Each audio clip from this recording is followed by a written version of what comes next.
and youth in trade.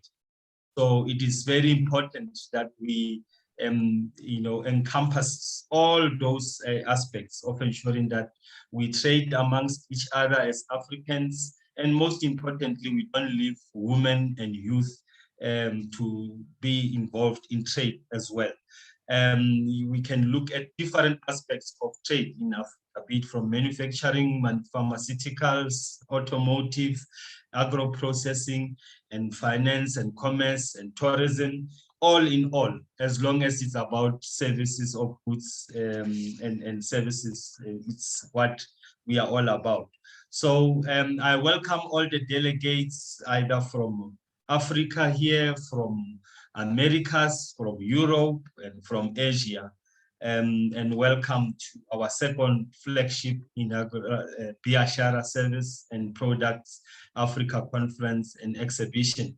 As I said, we've got a jam-packed speakers list, which will share with us what the impact of the Africa Continental Free Trade Area has been since it was adopted in January this year. And secondly, to link it with the pandemic of the COVID-19 in terms of resilience and how can we do business unusual in these circumstances that we found ourselves in. So welcome to this second edition, and we are looking forward to fruitful engagement. Let me, without further ado, call Mr. Sol Mulobi, who is the founder of Biashara and the group chairman and the group CEO of the award-winning Brand Hill Africa. Mr. Rentate Sol Mulobi, the floor is yours. Okay. Distinguished guests, after you, Mr. Program Director, I think you have covered all the opening remarks that I was intending to present to the team, but I'm also mindful of the fact that Mr. Ben Laker, who was scheduled to speak from 9 o'clock, may be having some serious time constraints.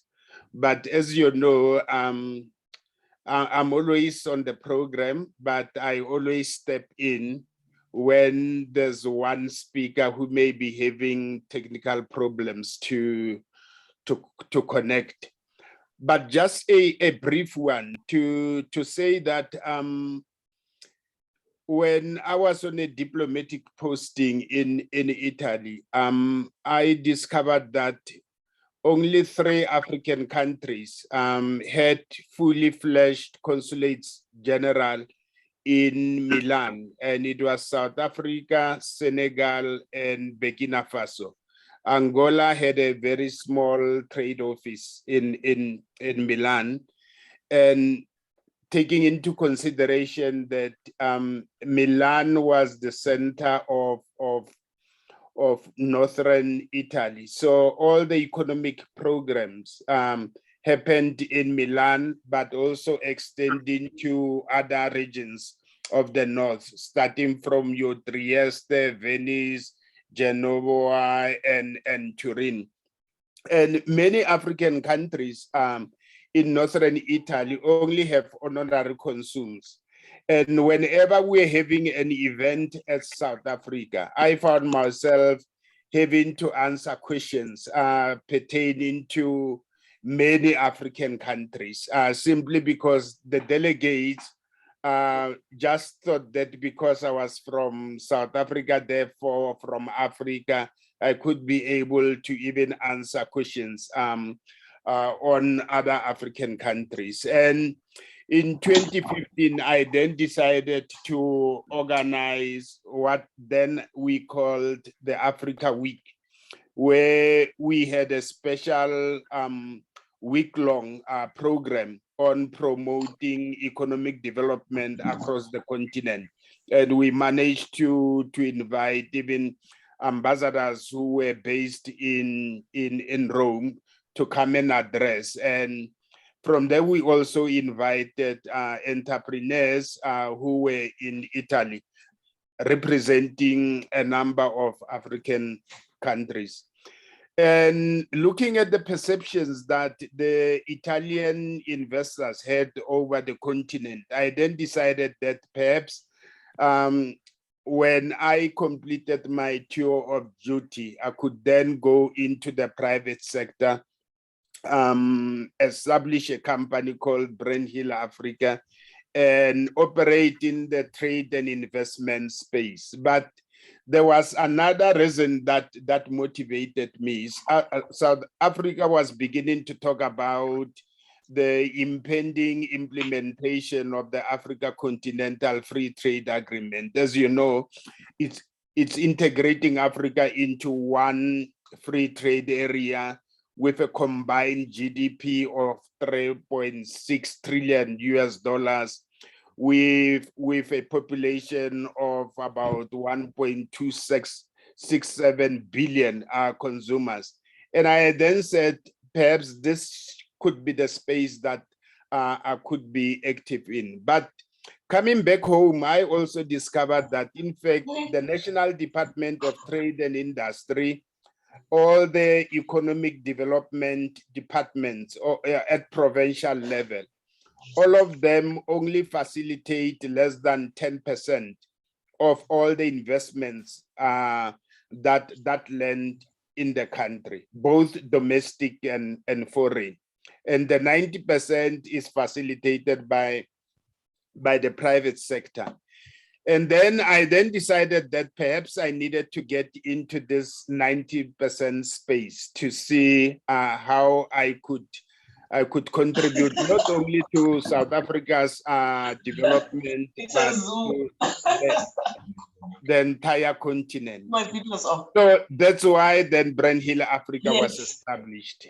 And may I also request that all of us, we mute ourselves so that we are not picking up your conversations. Now, last year, after I joined the company on full-time basis, we then decided to establish two main platforms, Jumbo Africa Online, which is a weekly news portal. And we also, in December, as Mr. Mohalapa has indicated, launched the Biashara Services and Products Africa conference and exhibition. And that's why it has become our tradition that even during our quarterly webinars, we always have commercial breaks where we feature people who are actually producing or manufacturing products in Africa to be able to promote their products. So even today, we will be having two companies in the beverage industry who will be promoting their activities. So I'm just going to take a break, and later on, when I do my presentation, I will be able to go through the journey that we embarked upon from July last year. Over to you, and so that I can't take much time from the time allocated to Bra Ben Leka. Thank you so much, and you are all welcome, ladies and gentlemen. Thank you very much, Tate Mulobi. Thank you very much, Chairman and CEO of Brandhill Africa. Without further ado, let me take this opportunity to welcome our first speaker. It will be Mr. Ben Leka, who is the CEO of Invest DRC and also CEO of AgriCouncil. We know that you are under time constraint, so thank you very much for making time to be with us. He will be addressing us on the theme developing African food and agriculture through enterprise development. The floor is yours, Mr. Ben Leka. Thank you very much, Chair, and thank you very much to our host, Mr. Molobi. and Brand Hill Africa for inviting me to speak at the Biashara Services and Product Africa Conference and Exhibition. I have to say the work and commitment that you have shown towards the development of the African continent is admirable and commendable, and truly inspiring, because, as you said, we need to come together, understand the challenges that we're facing as a continent, and the role that each stakeholder can play in, one, changing the narrative of doing business on the African continent, but also looking at how we could collaborate as Africans, and not necessarily looking at our differences as weaknesses, but rather as strength. So we thank you very much for the work that you are doing, and for promoting Africa continuously through every initiative that you are doing. My name is Ben Leika. I'm the acting CEO of DRC Invest, and the CEO of the African Agri Council. And it is an honor for me to share the floor with all the high-level speakers and delegates that are attending this conference. When I was invited to speak, I knew that there was going to be a strong focus around the African Continental Free Trade Area. And rightly so, because it has been lauded as a game changer for the African continent, an ambitious project capable of lifting 30 million people out of poverty on that continent by providing a single market for goods and services. That's not an easy feat to achieve. And we need to be realistic in terms of the operationalization of this agreement. And we need to understand the role that each key stakeholders needs to play, whether they are in the public sector or in the private sector. There's no doubt that the actualization of these objectives will pave the way for economic prosperity and industrialization in Africa. And when you become the largest free trade zone since the establishment of the WTO in 1994, you automatically offer benefit to your member states, particularly those who have a competitive advantage and enabling infrastructure. When we look at just those two criteria, out of the 54 countries on the African continent, immediately we can identify those that can fully take advantage of this agreement, and how that will impact the businesses, how it will impact the lives of the people, how it will impact how they're positioning on the African continent. So the key thing for us as the RC Invest and the African Agri Council is, how do we ensure that competitive advantage and enabling infrastructure? Because for most of us, we tend to look at agriculture as a individual or as a separate industry that requires farmers, that requires policymakers to be able to provide food and put food on our table. However, we do not see it that way as the AAC and as DRC Invest. I represent various organizations, and these organizations all believe the role of the private sector in the development of the African continent. And we cannot disregard the role that the private sector should play in the operationalization of the AHDFTA. Because by removing the private sector, we're putting them on the side. We are not being realistic in our approach and in benefiting from what this agreement will provide to the African continent. As you mentioned, Che, at the beginning of your introduction, the focus of my presentation will look at the development of African food and agriculture. I've been working in this sector for a few years now. My background is social and political science. However, understanding the role that agriculture can play in developing and industrializing the African continent. So the topic will be linked to the work that we're doing at the African Agri Council and the work that we're doing at DRC Invest. The AAC is quite a young organization. It's been around since 2015 or 2014 or so. And for the longest time, the AAC focus has been on facilitating investment into bankable agri-businesses on the African continent across the entire value chain. Now, for those who have worked in this space, they know that this is not an easy mandate.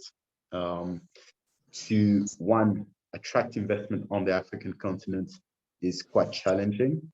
And when you bring in agriculture, an industry and a sector that looks at long-term investment, then it becomes even more difficult.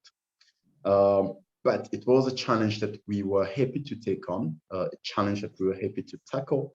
And we saw there was a massive need in the industry, not just to bring in that investment, but to create a network where different executives and different entities within the agri space can connect and can come together. And that's how the AAC, within 2 or 3 years, became one of the largest networks of food and agri executives in the world, bringing all these stakeholders together to discuss the business of agriculture. Now, when we introduced this mandate of attracting finances into the sector, we started our roadshows across the African continent looking for bankable projects. And we received, I believe the first year we received about $2 billion worth of projects. And unfortunately, only 2 or 3% of those projects were actually bankable. So the understanding of what is bankable and investment ready in the sector on the African continent is far from what your institutional investors deem investment ready themselves. And the key trade among these projects was actually understanding how to run your business, your farm as a business, how to run your operation as a business. And the board, the AAC board, finally decided to relook at our focus in terms of our impact on the in the sector. So we divided the focus into 3: investment into the industry, which is the work that we started with, modernization of agriculture, and youth integration into the sector. When you look at a country like Congo, for example, when you have 70 to 75% of the population that is under 30, you have to ask yourself serious questions. What are we doing with that population age group, within that age group?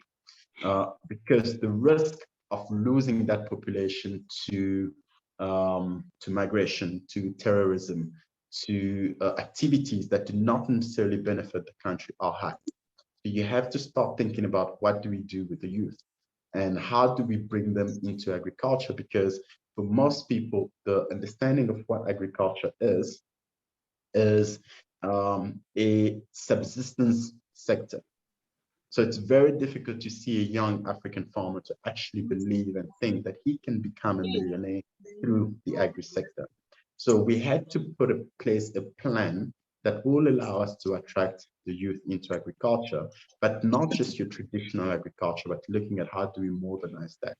And that's where the concept of human capital development through enterprise development came into place.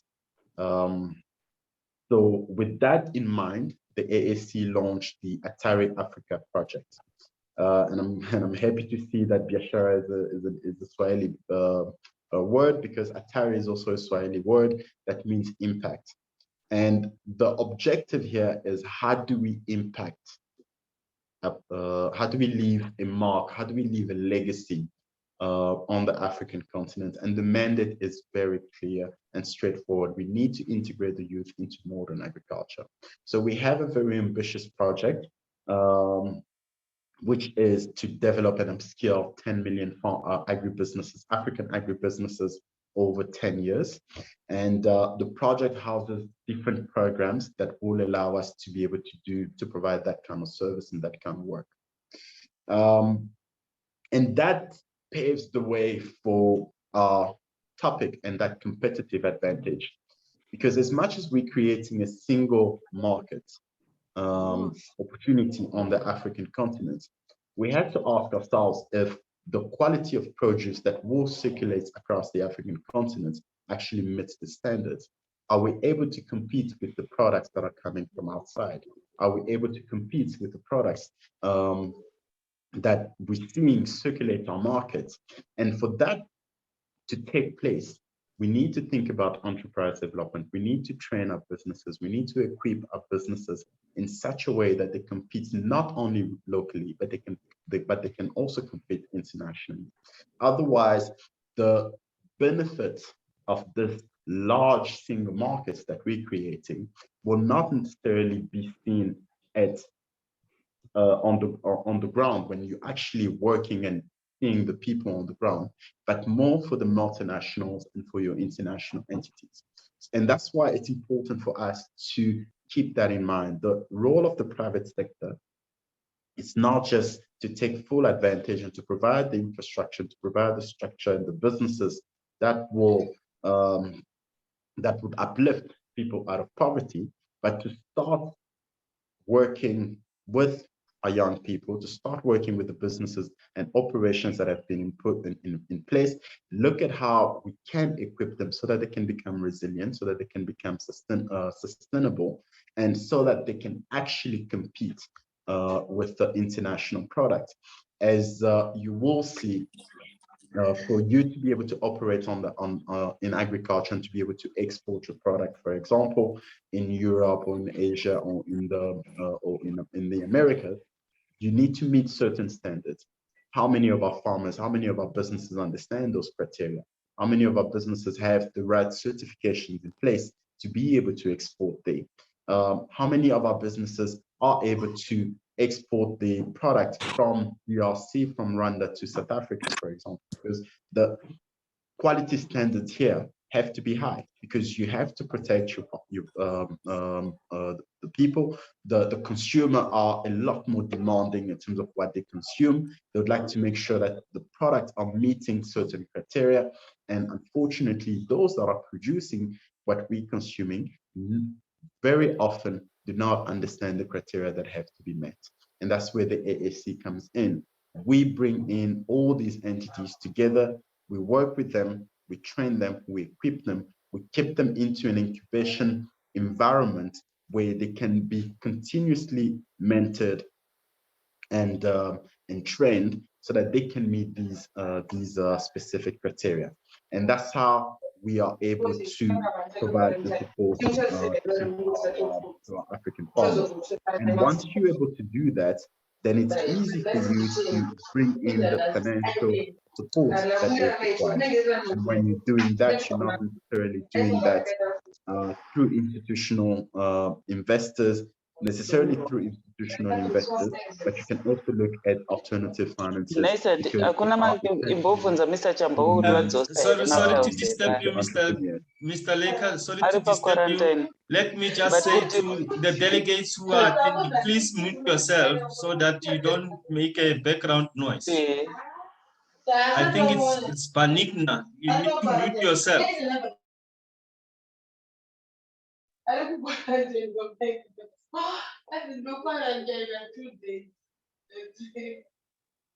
Thank you, Chair. So go ahead, Mr. Leka. Thank you. So that's how we believe enterprise development can impact the development of the African agriculture. So now moving to the second part of the role that I play, DRC Invest. Now, DRC Invest is a partnership between the African Agri Council, various other entities like the African Development Bank, and the Congolese government. The entity was put together to attract investment, private sector mainly, investment into agriculture and infrastructure. And again, remember when we started our discussion, we spoke about competitive advantage and the necessary infrastructure to fully take advantage of the free continental trade area. Now, with DRC Invest, our mandate is very clear. You cannot develop agriculture in a country like the DRC without thinking about the supporting infrastructure. We need to start processing our food. We need to look at the requirement to process your food, to the requirement that is needed to develop this massive sector. And when we start talking about the infrastructure, we're not just looking at hard infrastructure, we're looking at roads, transports, processing plants, energy, and so forth. But you also have to look at soft infrastructure, which has to do with training, ICT, and providing one-stop shops that can support your private sector into the development of agriculture. And thirdly, you also need to look at institutional infrastructure, because when you're working with the private sector and you're presenting the DRC or any African country as an investment destination, as a business destination, they have to look at those three criteria. Do you have the necessary infrastructure? Either hard infrastructure, soft infrastructure, or institutional infrastructure, because from our perspective, the institutional infrastructure is key to attracting your private sector, is key to protecting the private sector that you would like to attract. Your soft infrastructure is key in training the people that are required to work in this particular in that particular field. We're talking about a young African population. Are they trained? Are they equipped? Do they have the tools to become actually valuable as assets for the development of that particular country, as assets for businesses that we are trying to establish in these countries? Those are very important questions to ask ourselves. So within DRC Invest, we started working with the African Development Bank around establishing your agro-processing industrial parks in the DRC. The parks are very well connected in terms of providing an entire supply chain for the development of specific products that will not just be consumed in the DRC, but that will have massive export potential as well. And to be able to do that, you have, again, to put in place certain structures that not only look at enterprise development, but look at attracting key anchor tenants in the sector that will help you develop your country, that will help develop these massive economic zones, which will eventually benefit the country and benefit the African continent. So there's quite a lot more to say around the work that the AAC DRC Invest is doing and how it is aligned to the development of the African continent. But I will be able to stop here. If there are any questions, I'm now happy to answer, and I will give the floor to our chair. Thank you very much again for the time and the invitation. Thank you. Thank you very much, Mr. Laker. Thank you very much for those inputs. I think you have made quite profound inputs in terms of key issues. One, it is the issue of the role of private sector in attracting investment into Africa. Two, it is about what do we do with our youth bulge population that we have, which is what the ACFTA is attempting to address by involving youth and women into business. And I think thirdly, you spoke about international competitiveness, which is very important because of much as we do our own intra-Africa trade, we need to be internationally competitive so that we can have brand recognition and brand integrity, and we can be able to provide our services internationally as well. Most importantly, you have spoke about institutional infrastructure, which is what we neglect mostly in Africa. We have to build credible institutions that can attract and make sure that investment and investors are very much attractive to Africa. and institutional infrastructure is one of those. We only focus on the traditional infrastructure of building roads, dams, ports, which is important. But the other aspect of it is the building the capacity of our institutions to be investor friendly. Dealing with issues of red tape, dealing with issues of governance, and so forth. So thank you very much for those input and your contribution. Ladies and gentlemen, delegates, let me, without further ado, take us through a commercial break where we will be showcasing Muyahabo Siemola from Penny Wines. Remember what we are doing, we are promoting our local goods and services to the international community. So Muyahabo Siemola from Penny Wines.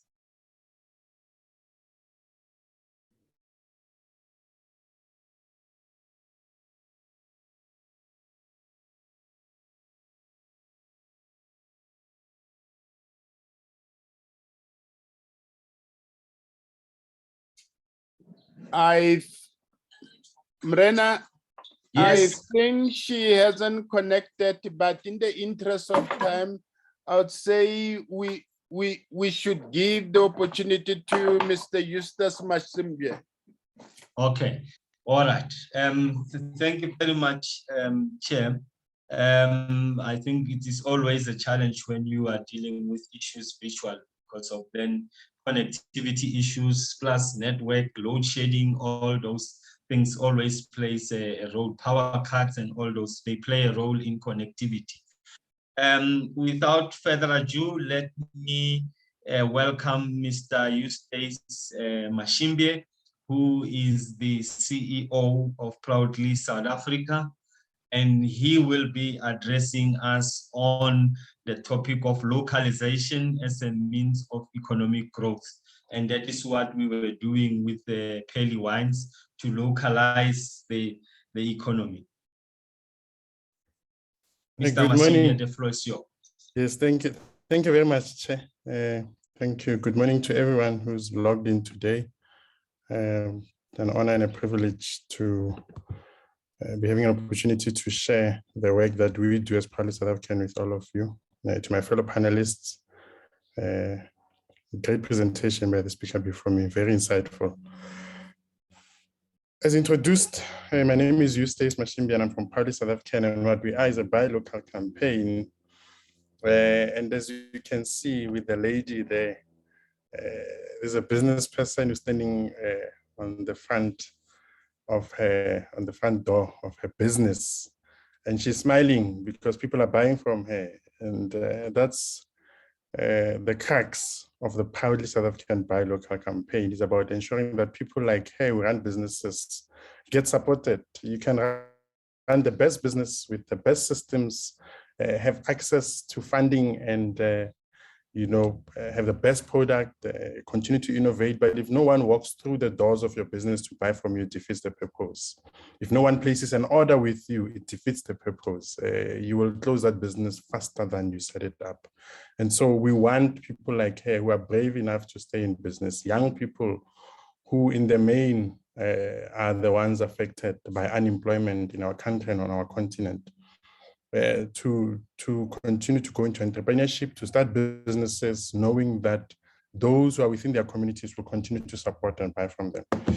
And South Africa battles three main challenges, and that is how Proudly South African was formed. There was a job summit convened in 1998. The president at the time was Nelson Mandela, and he convened the summit with the intention of trying to find solutions to the unemployment problem that existed at the time and continues to persist even during this time. And one of the outcomes of that job summit was to form a buy local campaign, because the reality of the situation is that the picture that you see of poverty, that image that I've portrayed on the right-hand side of my screen, projecting poverty, is a reality. There are kids who have to scuttle through refuse bins to try and find ways to feed their families, for their families to survive. And unfortunately, when you look at the numbers in South Africa, the unemployment numbers that came out just over a week ago paint a picture of an unemployment rate that is the highest since we introduced the quarterly labor force survey back in 2008. And so we are battling as an economy and as a country. The young people between the ages of 15 to 24, 66% unemployed, 43.8 of those between 25 and 34. So more than 60% of our young people are unemployed in this country, where the expanded definition takes us to, or points to a number that is very worrying, in that in terms of economically active people who should be in employment, close to 14 million people of those remain unemployed in this country. And so entrepreneurship becomes important in that it will help turn the tide. Because if you look at developed economies all over the world, entrepreneurship and SMMEs contributes about 90% to the GDPs of those, world first, not developing, but developed economies.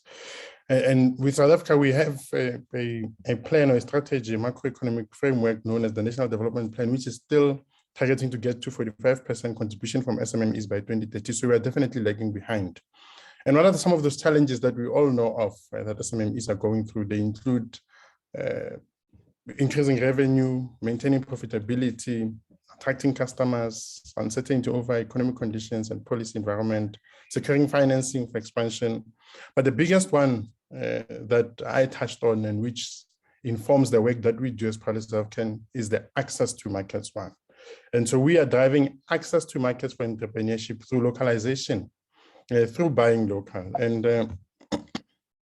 apologies, we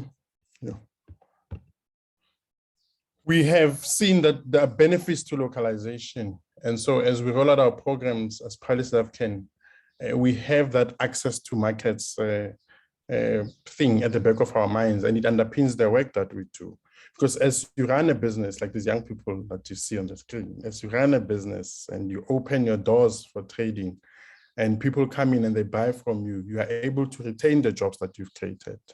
And as demand for that which you are selling or that which you produce, or the service that you're rendering increases, you will then be in a position not just to retain the jobs you have, but to create much needed new jobs. And as those people that were largely unemployed start getting job opportunities in companies like these, they will then acquire skills. And they can then utilize those skills to better themselves, to find other job opportunities, and most importantly, to become employers themselves and going into entrepreneurship opportunities, utilizing the skills that they will have acquired through these job opportunities that will be presented to them. We even have a large number of graduates who remain unemployed because the economy is not growing at a pace where there are enough jobs. And so localization contributes to the growth of the economy. In countries like ours, where there's a need to drive an empowerment agenda, it also helps us in that regard. And the living standards of those who are employed in those companies continues to improve, including the living standards of those who run those businesses. The business improve, their living standards the standard of living will improve. And this concept of buying local is not unique to South Africa. It's a global phenomenon, tried and tested all over the world. You have economies like Australia, the US, the UK, and even developing economies like the Philippines. We have adopted it and run full-on scale buy local campaigns. And you are now seeing the trend extending not just to countries, but we are seeing buy local campaigns for regions, for towns, and even throughout Africa.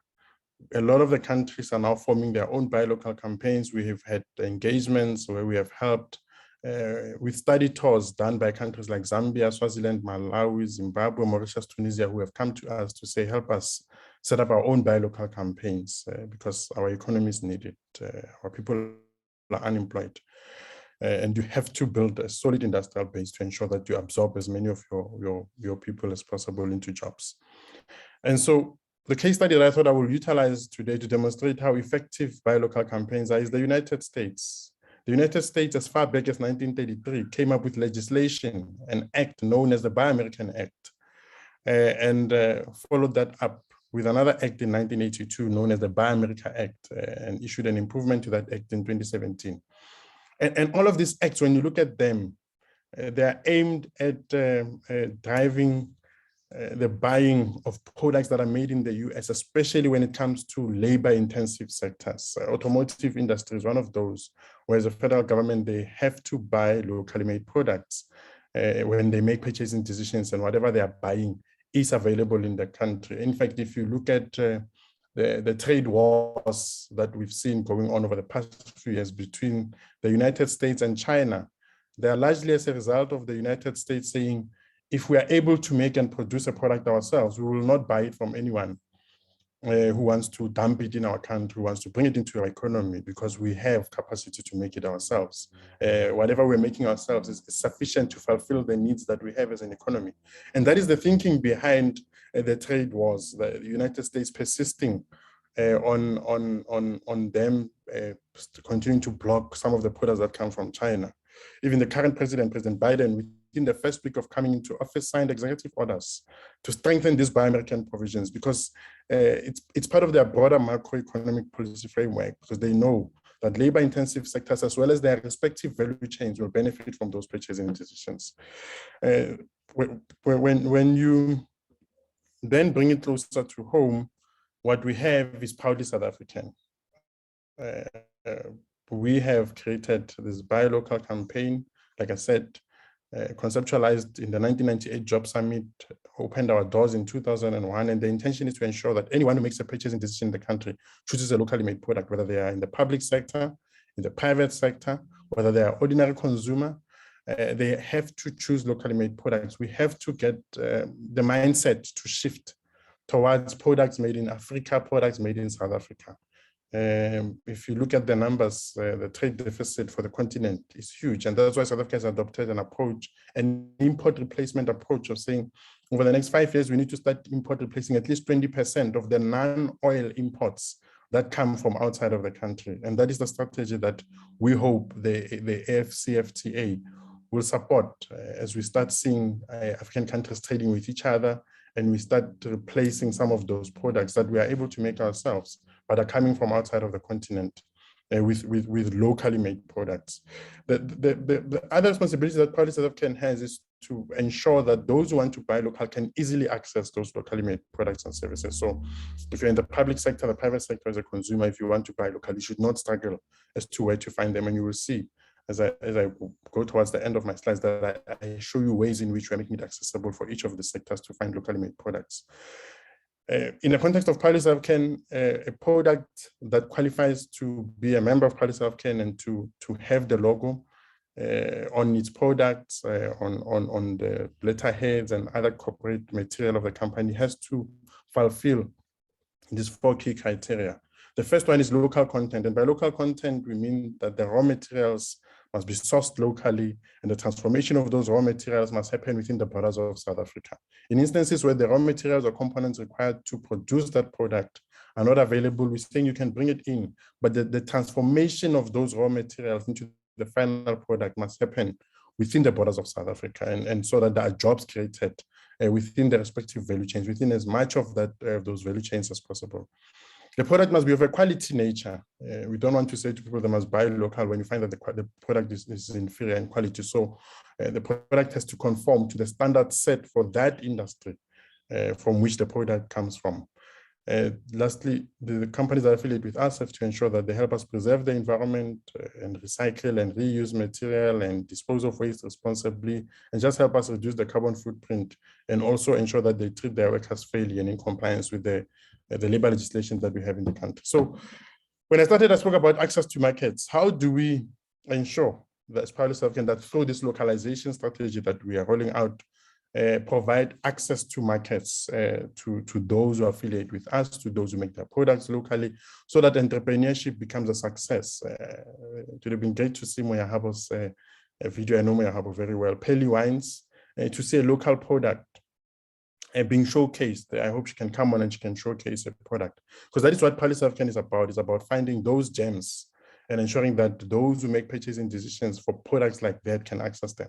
So in the public sector, what we do is we rely on legislation that exists in South Africa, which says if anyone in government, any organ of the state, irrespective of whether it's a provincial, national, a local organ of state, or whether you're a state-owned company, at any level or any sphere of government, you buying any of these products, you have to buy them locally. And it ranges from rail rolling stock, which are the trains, to power pylons, to bus bodies, canned processed vegetables, textile clothing, leather and footwear, furniture, electricity meters, water meters, anything that you see on that list. We've now added cement to that list. Government is clear. If you are going to, as a state organ, buy any of these items, you have to buy them locally. And so what we are then doing as Policy of Kenya is we've implemented a tender monitoring system, because government will then, on the back of that designation of that list of companies, advertise tenders and procurement opportunities. We then track those tenders, we monitor them to ensure that tenders that are issued for any of those items come out with a provision that is clear in that government, when considering the bids that come in response to that tender, will not consider bids for imported items. They will only look at bids that are going to indicate that locally produced items will be sold to government. We then identify local manufacturers with our books and we send them the tenders. In the process, we also then, in instances where the tenders have come out and they do not have the provisions as required by the law that excludes imported items from being supplied, we then engage the procuring entity. We'll say, Department X, you've issued a tender for furniture, furniture is designated, you don't have those provisions, please include those provisions so that importers cannot participate in the tender. The provisions are clear. The first round of evaluations looks at whether the product will be made locally or not. The country of origin will tell us. If the bid does not indicate that a South African product will be supplied to government, that tender should not be considered. And the second round of evaluations that looks at pricing and BEE will then only be on those companies that are supplying locally made products so that they compete on an equal footing. And then what this process does is it ensures that government receives bid responses from local producers, and those producers who might have missed the tenders can then see them. What we have done is we have integrated, we started the process of integrating our database with the CSD, because in South Africa, if you are not registered on Treasury Central Supply Database, you can't do business with government. So we register all companies that are affiliated with us that indicate that they want to do business with government on the CSD, so that government then has a big pool of companies that have been vetted for local content and quality that they can buy from. Because we don't want cheap imports and low quality products being supplied to government. In terms of the private sector, what we do is we have created a platform called Market Access Platform. And basically corporates can register themselves as buyers, where they can utilize this platform to find suppliers. Suppliers register themselves in terms of their offerings. We vet all the companies that are affiliated with us. And so automatically every single company that is affiliated to us is registered on MEP. And as a buyer sitting in a corporate, you are then able to utilize this platform to find suppliers. Because in the past, the question we always had was, where do we find suppliers that we can trust? As a corporate, I have traditional suppliers that always supply me. And how do I trust that these local producers, the small entrants, these entrepreneurs who I've never bought from, will not interrupt my business and will not result in negative consequences because I'm buying from someone whose quality I don't know. I don't even know whether the product will indeed be locally made or not. And so on this platform, buyers are given an assurance that you can trust the quality, you can trust that the products are locally made, you can trust that they'll supply on time. And what the benefit that buyers have is once they've bought from a company and a company has rendered the service or supplied the product, they can rate them. So the next corporate, when they come in, they can see, oh, SMMEB has supplied this company and this is the rating they've given them in terms of service levels. And so suppliers are then seen by a wider pool of buyers, and are not just limited to those that have been traditionally buying from them. So I have a video, but the video basically just gives you a sense of what Market Access Platform is, but it's quite long. So maybe in the interest of time, let me skip the video because I've summarized what Market Access Platform does. We as part of South Africa, to summarize what we do in the private sector, we go out into the private sector, we secure localization commitments. We ask the private sector to identify items that they're going to buy local. In the same way that government has that list of 27 or 28 now with cement added, they also self-designate. So for example, we've spoken to the banks and 2 major banks have already given us a commitment to say they will buy their furniture locally. So that is the item that they've ring-fenced. So we know that every time they open a new branch, every time they need to replace old furniture, they're going to buy it locally. But the problem is, where do they find the companies? So MEP comes in handy. We've identified companies in our books. who we have registered on MAP. We've spoken to the DTIC's furniture sector desk to also identify other companies that produce quality products that can also supply them. We are working with industry bodies. We're putting all of those companies on MAP. The corporates themselves also register themselves on MAP. And so they can also utilize MAP to advertise tenders, and the tenders will only be seen by those local producers who are registered on MAP. The buyers and suppliers transact with each other, and we then report on the procurement spend that has been ring-fenced for localization and what the impact is on the GDP and creation of jobs. Other ways in which we support localization in the private sector is we look at opportunities that exist, and the big opportunity that has existed since March last year is the response to COVID-19. All of these items are being bought by everyone in the private sector: cloth, face masks, hand sanitizers, detergents and disinfectants, face shields, as well as medical PPE. We have worked with the private sector, we have worked with government, we have worked with organized labor through a partnership known as the Local Manufacturing Partnership, where we've taken SMMEs and we've built up the capacity that the country has. So in South Africa, there is no need to buy any of these items that we require in response to COVID-19 from outside of the country. We are still seeing leakages when the pandemic started. Rightfully so, all of the items that we utilized during that time came from outside of South Africa.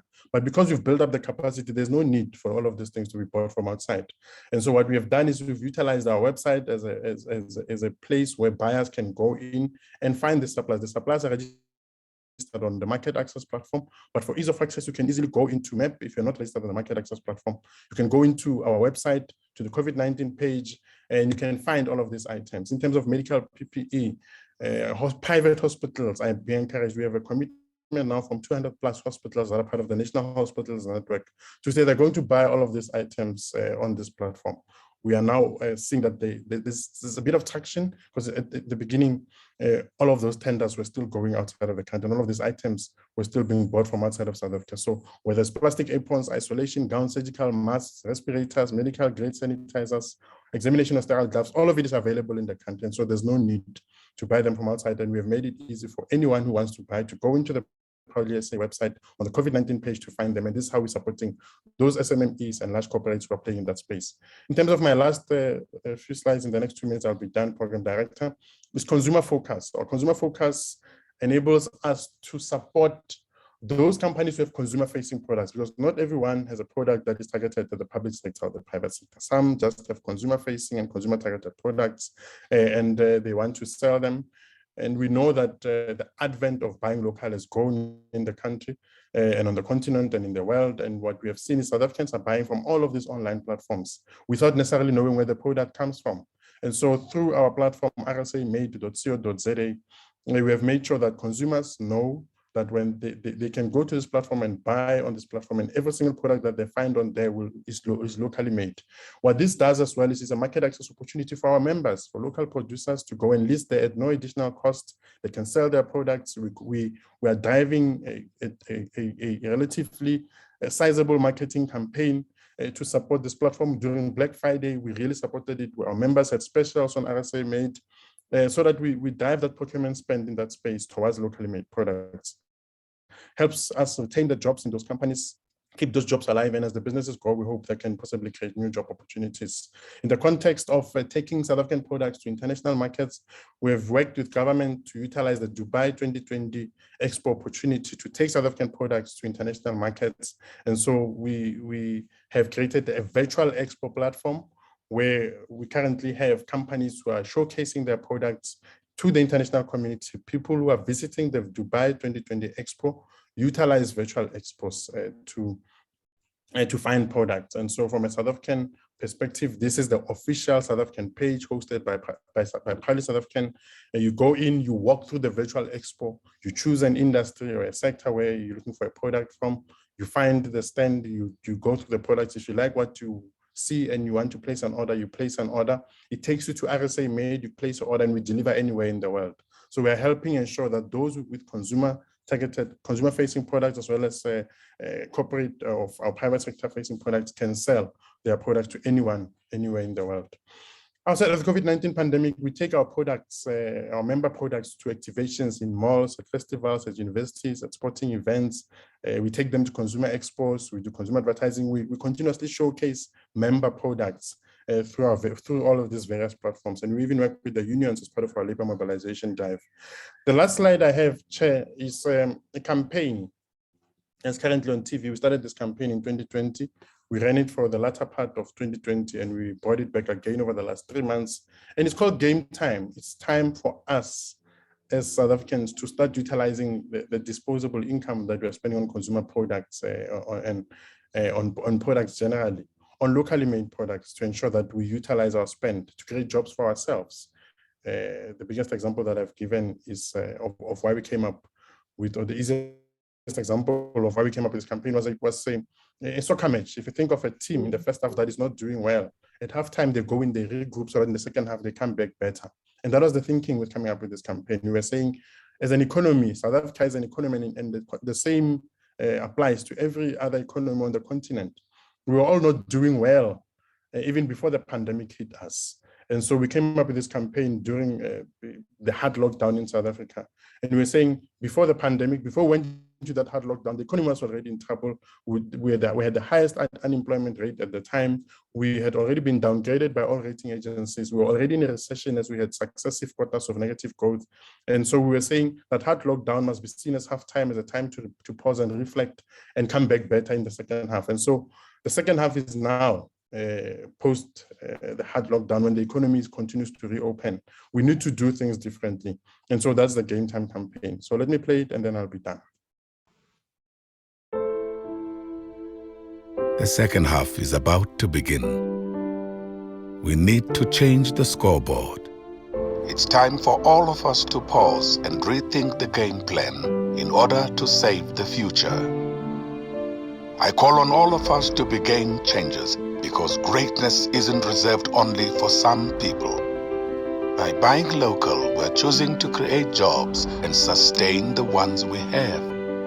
Time and time again, South Africans have taken destiny into their own hands, creating products that the rest of the world wanted to buy. See, the world remembers about us, what we sometimes forget. But it's time for change. Let's all buy local. It's game time. Zanzi.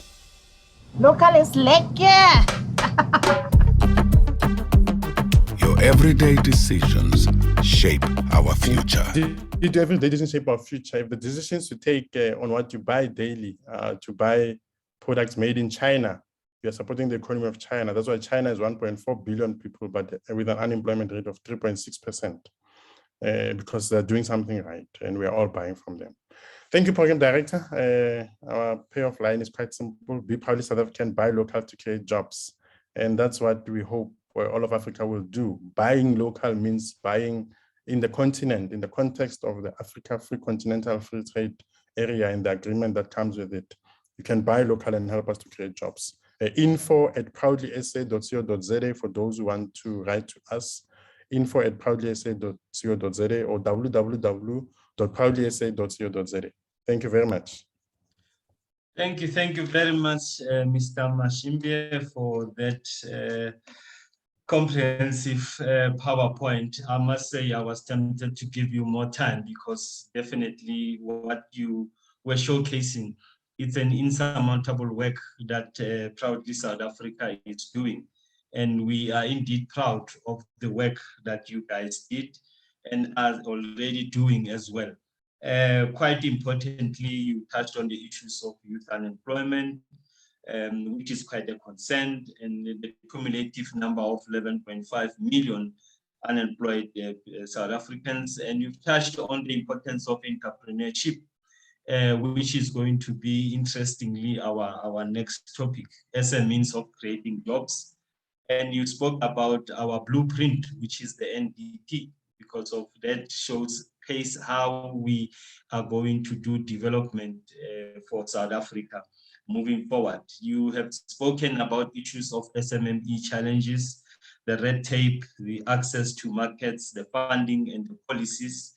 And you came up with a very comprehensive response to that, which is about buying local, which is an international global phenomenon. It is not only South Africa. And with that, we crafted Proudly South Africa, which is very much important in ensuring that we create jobs and we enhance our local business. And most importantly, in the advent of the ACFTA, which is also about digitalization of business in Africa, you have spoken about market access platform, which ensures that services are accessed through digital platforms as well. And most importantly, the RSA made e-commerce platform, which again in the main is about digitalization, which is essentially what the ACFTA is about. It's about access to over 7 trillion GDP combined in 2035. It's about 1.3 billion consumers of people, and it's about access to the 55 African countries, of which 39 African countries have ratified the ACFTA. So you have touched in essence what we are trying to do here at Biashara in ensuring that we market the services and the projects that are proudly African made. And your specific reference point was South Africa, proudly South African made.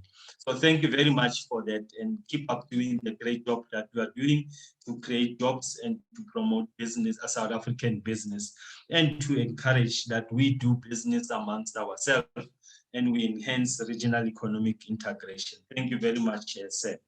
Without further ado, I would like to take us for a small commercial break where we will welcome Gwen Job from D. Legacy Wines, just to give us a commercial break. As we are saying, we are promoting local.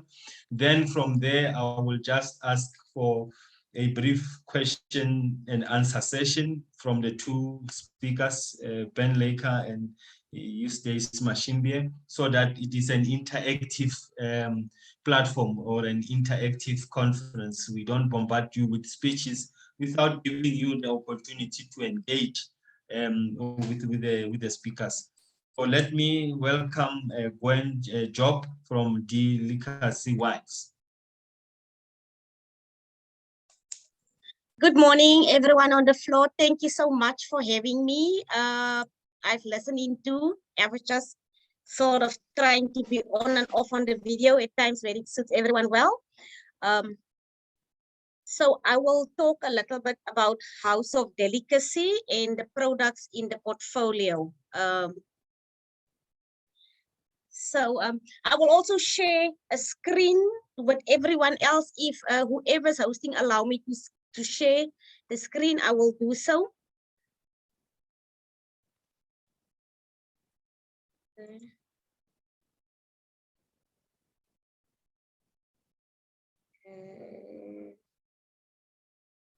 Yes, you are the co-host now. Okay, thank you.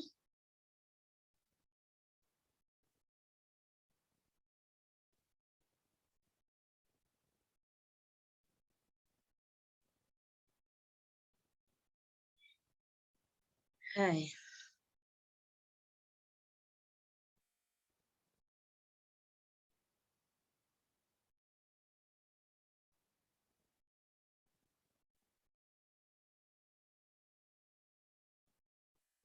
Okay. Can you guys see the screen? Okay. Thank you so much. Go ahead. So just to give you a broad overview, we are talking currently about the non-alcoholic wines of House of Delicacy. House of Delicacy's CEO is Dimakatso Malelwa, and House of Boniwe is the appointed company appointed to do the exports into Africa. A little bit of House of Boniwe before I go to House of Delicacy. House of Boniwe currently export into Nigeria, and we currently export into Kenya, and we export into the Far East. But our focus for exports is it's mostly sub-Saharan Africa. We take in alcoholic brands. We take in like alcoholic brands of 5 black-owned wine brands, and we take in Bonneville. And what we also do is that we have sent, I know there was a Congo speaker, we also actually sent honey to Congo in the past. We could not sustain the need to send the honey. So the idea was actually for the honey producer to come to Congo and to come and help with an establishment, because of the mere fact that the weather and the condition is actually more conducive for honey production. So that is what House of Boniway do. And then we've taken on House of Delicacy as the non-alcoholic wine in our portfolio. We've currently got 9 brands in the portfolio, and that 9 brands got 35 varietals. So just a little bit of an overview of the mission was to become the leading global non-alcoholic beverage house brand. And for me as a drinker, I am a sommelier by profession, so I drink for living. Some of these non-alcoholic wines is so great. I can actually gravitate towards it without feeling that I miss out on some of the alcoholic stuff, because you get the nice wines without a headache the next day. Here what is an image of Dimakatso. She is the brain behind House of Delicacy for the non-alcoholic wines. That was her vision. So when we took over, this is just like to give you about when we launched in March. We have various wines in our portfolio. We also bring most of our buyers, we bring them for visitations into South Africa. But now this one that I want to share with you here is the portfolio. Can you see the different wines, the Superior Still Juice?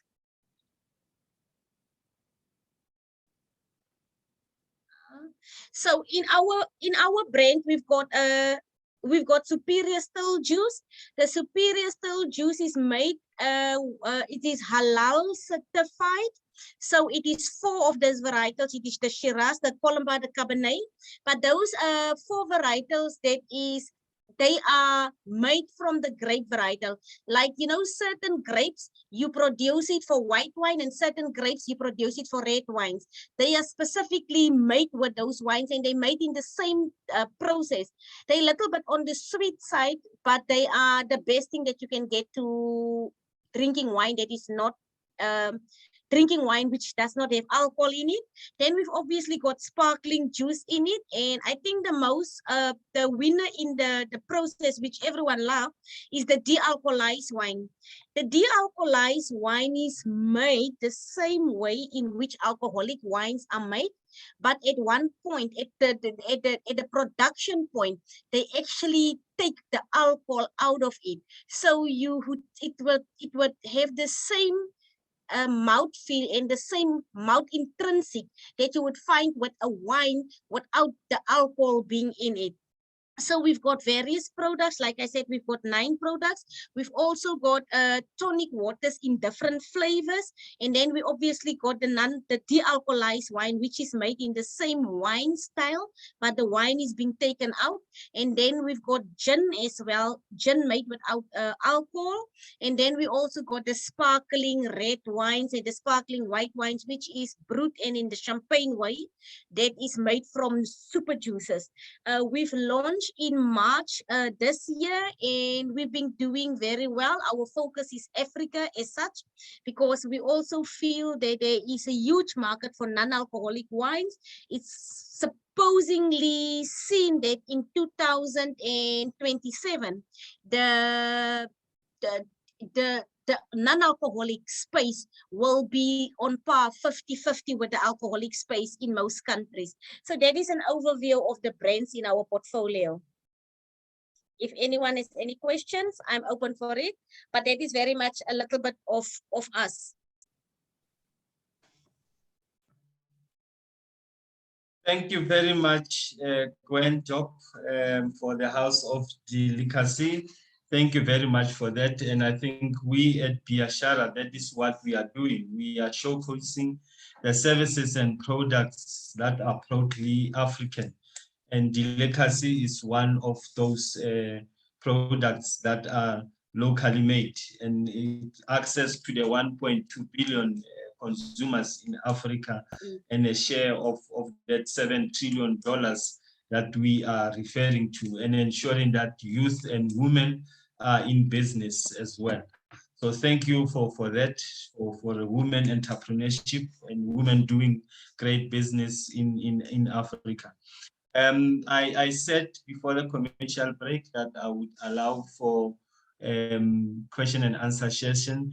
Gwen, if you could remove the screen, the slide that you shared. There we go. I said I would allow for the question and answer session. I have received a message from Mr. Eustace Mashimbie from Proudly South African, who cannot be able to take Q&A. He's got another session now at 10:30. Is Mr. Ben Laker still with us on the platform? So that when we open for Q&A, we are able to, because of as I recall, we said that he would be pressed for time as well. So can I then just move on to the next presenter, because I think both Mr. Ben Laker and Mr. Mashimbie has left because of other commitments. But those that would want to send questions to Mr. Mashimbie, they can do at info@proudlysouthafrica.co.za. info@proudlysouthafrica.co.za. And I think we will put it in the chat box there so that you can see where you can put your questions to. Without further ado, can I now call on Lucia Mabunda, Ms. Lucia Mabunda, who is a renowned and proud entrepreneur, a business coach, and an award-winning author. She will be addressing us on the challenges that SMMEs face and opportunities they can grab. Ms. Eunice, Lucia Mabunda, you can come in. Gwen, Job, can you mute yourself? Gwen, mute yourself. So without further ado, Lucia, entrepreneur, business coach, and an award-winning author, the challenges that SMMEs face and opportunities they can grab. The floor is yours, madam.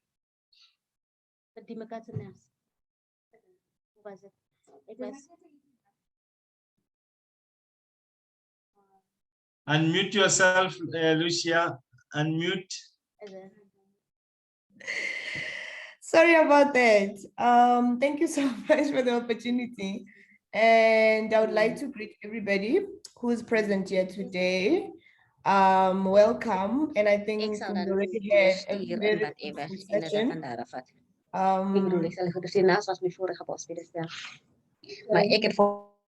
Okay, I just muted everyone. Yeah, so I guess, yeah, I just muted everyone. So if you need to speak, you then unmute yourself. Thank you, Lucia. Well done. You're welcome. Yeah, yeah, what a powerful session that we had this morning. And I think Mr. Mashimbie spoke about a lot of things, you know, that I was about to speak about. However, I'm not going to repeat myself or repeat what he has said. However, I will just expand a little bit on the challenges that SMMEs actually face on a day-to-day basis. And I think for me, it's to take it back into basics, you know, at the mentorship level and the coaching level, where a lot of SMMEs are struggling with putting systems together. And that one in itself, it's a problem, because now we just dig into, or rather fall into the space of entrepreneurship because we've got talents and gifts and we've got certain skills, but we don't know how to operate a proper business in a proper manner. So we are struggling, you know, in terms of building systems as SMMEs. And for us to solve this problem, we need a lot of mentors and a lot of coaches, you know, because just taking it back to when I personally started a business, I had no mentor, I had no coach. And you just do what we call finder, you know, as an SMME, and you do what you think is right, but not what is right. So you're practically just learning as you are in the business. Because if you look back, because of colonization, we really don't have a lot of role models, you know, or rather we don't have role models that are readily available closer to us as Black entrepreneurs. Now, we have to learn from what we find on the internet, and we have to learn from what we find in the books. However, to get somebody to mentor you and to coach you, and coaching is not something that is really popular in the Black communities. So that in itself, you know, it creates that gap whereby we learn as we go into the journey and we do what we think is right rather than doing what is right because we don't know how to do it right. As a result, we make a lot of mistakes in the process and we get ripped off financially, which also now contributes in the fact that we do not have, you know, the leverage of funds to start businesses on a bigger scales. So I would say that we need to really, as a country and as a continent, look into the importance of mentorship and coaching. Because as a coach is somebody that holds you by hand every step of the way to make sure that they hold you accountable to actually attain everything that you're supposed to do and make sure that you actually reach your success in that regard. Where the coach, the mentors are the people that actually guide you through the process, you know, as for where you should go for what and how you can do a certain thing. So we need to actually move and escalate, you know, and add the elements of coaching into the system of entrepreneurship, whereby there's a set of goals on a month-to-month basis, you know, with your coach as a coachee, whereby you are being told that, okay, fine, this is the 12 months goal, and every month there's a milestone that you need to actually accomplish for you to make sure that in the 12 months period, you are grown, you are on another level, and you've got access to market, you are ready to actually grow your business. Therefore, you are even ready to know which path and what it takes and what the requirements for you to get funding for growth. Because I believe that as an entrepreneur, you don't need funding to start a business, but you need a funding for expansion. Secondly, governance. Governance is it's another element or rather challenge that most of the SMMEs are facing. And we need those like non-financial institutions like CEDA. I work with them together with NYDA in terms of mentorship and coaching.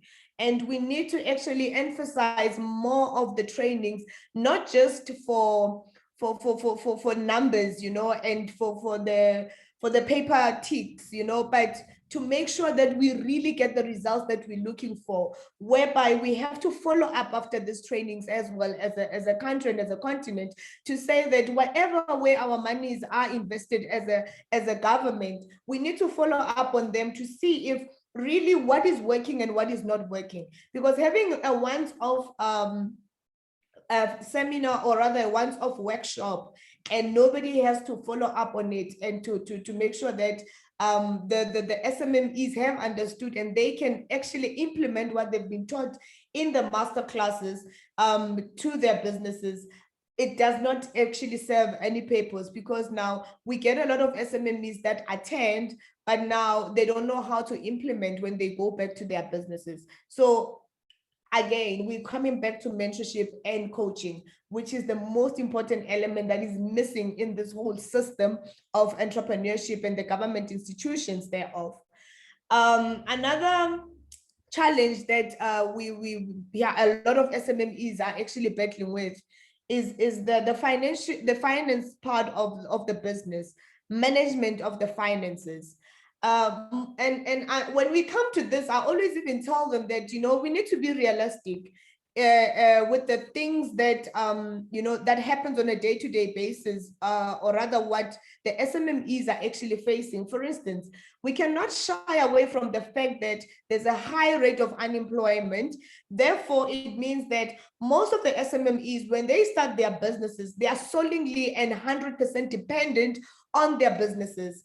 Now, to add on that, there is no one who actually educates them to say that the money that they make, it's not their money, but it's the money for the business.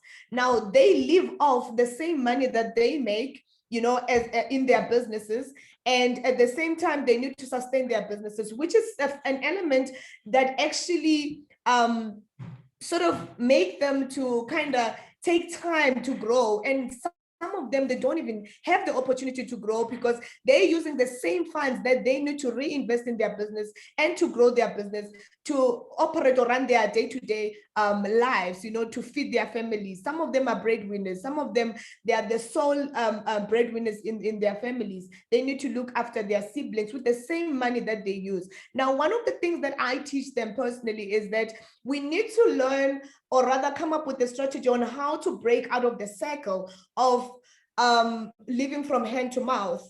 And if we keep on saying that you need to break the cycle, but we don't teach them how, it also does not serve a purpose, because they go back to their businesses asking themselves the how question. So one of the things that I usually teach them is that as you run your business, learn to also save, because if we're going to teach them the skills in entrepreneurship in the perfect world, which is not a reality when it comes to the practicalities of running their business on a day-to-day basis, especially when it comes to the SMMEs.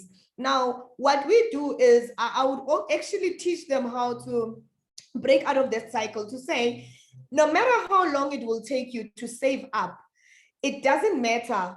But what matters is you are doing something to get out of that cycle. So what I teach them is that every month they need to put aside a little bit of money, while they are living their day-to-day and they're feeding their families on the remaining amount, because we can't shy away from that. Now, if they've got like a 6 months goal, they will have in that 6 months or in that 12 months, save up 3 months worth of expenditure, the equal amount of money that will help them to run their businesses for 3 months at least. Now, the minute they've got the 3 months amount of money that is saved up for their expenses and their day-to-day operations, then they can start selling whatever that they're selling, the service or the product, put away the entire amount and pay themselves a salary on the money that they've been saving. That equates to the 3 months of the expenditures of the month-to-month basis. Now, when they do that, at least they would have 3 months of expenditure money that they can actually rely on. So meaning that their business can actually run for 3 months, with even if it means that nobody's buying whatever the services or the product that they are selling. So that is one way that they can do it. And in this, I just want to emphasize that when we coach or when we teach or facilitate entrepreneurial programs, we need to really tap into their space and be realistic, from where they are, because most of the time they battle with the real world, or rather the perfect world of entrepreneurship, which does not really exist. So the financial education is the most important part. Now, another challenge that they have is you find that they've got great ideas. They're running a successful business. They've got a good product and service. However, when the time comes where they need to apply for the funding and when they need to pitch to the funders and investors, they cannot pitch. Our SMMEs lack confidence. Our SMMEs, they don't understand the skill of pitching. And I think it's very important that we also run workshops where we teach them the skills of pitching to different platforms, investors, funding, access to market, non-financial support, because when they pitch, they don't pitch for the same thing. Not all businesses need financial support, but some they just need access to market because they've got good products. And I'm very, very happy that today we got to meet the CEO of Proud South African, Mr. Mashimbia, in his absentia. And I think I will be in contact with him because we need those platforms for these SMMEs. And another thing that I want to speak about is that we need to look at enterprise development and skills development for entrepreneurs. If we look at our country currently, we have a lot of youth that are unemployed. And Mr. Mashimbe alluded to say that we've got 66.5% youth unemployment in the country. And thereof, we have to look at ways to actually educate our graduates as well to study not to be employed, but study to create jobs. We need to change the narrative as the country and as the continent, because we are capable to be and create our own companies and to actually have our own factories. As it is now, our countries, or rather Africa as a whole, we are exporting a lot of raw materials.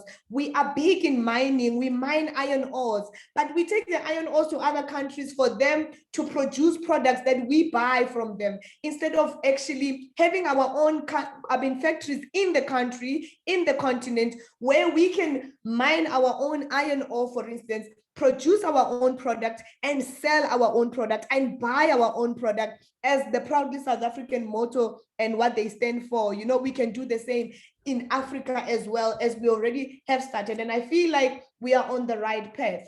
So adding to that, we need to develop our youth, you know, as far as skills and talents are concerned, because looking at the entrepreneurial space, there are a lot of opportunities and a lot of businesses that can be started mainly by just using your skills and talent without looking for funding. And I think for us is to make those businesses and business ideas available to our youth, you know, to be able to know that they can tap into this type of businesses just by having the skills. We've got YouTube channels nowadays that a lot of youth can actually learn different skills of creating stuff, of running the e-commerce shops, of, you know, of educating, whatever that you know, you can educate and people can watch and you can actually learn. And I mean, you can actually earn from running your YouTube channel and just selling information, selling, or rather educating people.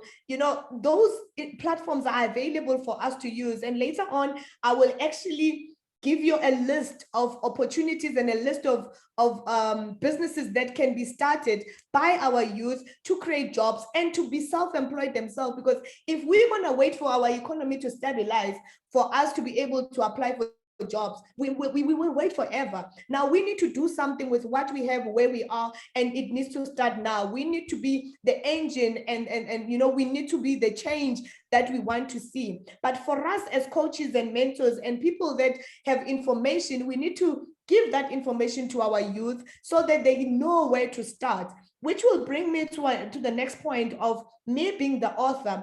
And most of the things that I speak about is things that I personally experienced when I started the entrepreneurship journey. So I'm a very practical person. And even when I coach and mentor, I understand where our entrepreneurs come from. Now, the book that I author, it's actually a manual and a guide that takes you from an idea point of view to a well-established business. So whereby it's a guide that is easily, you know, you can easily follow it. From when you have an idea, how do you actually convert the idea to a vision? Now you've got the vision. What do you do with the vision? You start registering the company. And where do you register the company? There is websites there, there is contact details there that you follow. From the registration of the company, now you need to put it on paper, which is now we're talking about the profile of your company, or rather of your idea or of your business. Then we take it to, it's a build up for your business, what you call your business plan. Yes. So there is guides on how to put a proper business plan, you know, that is fundable.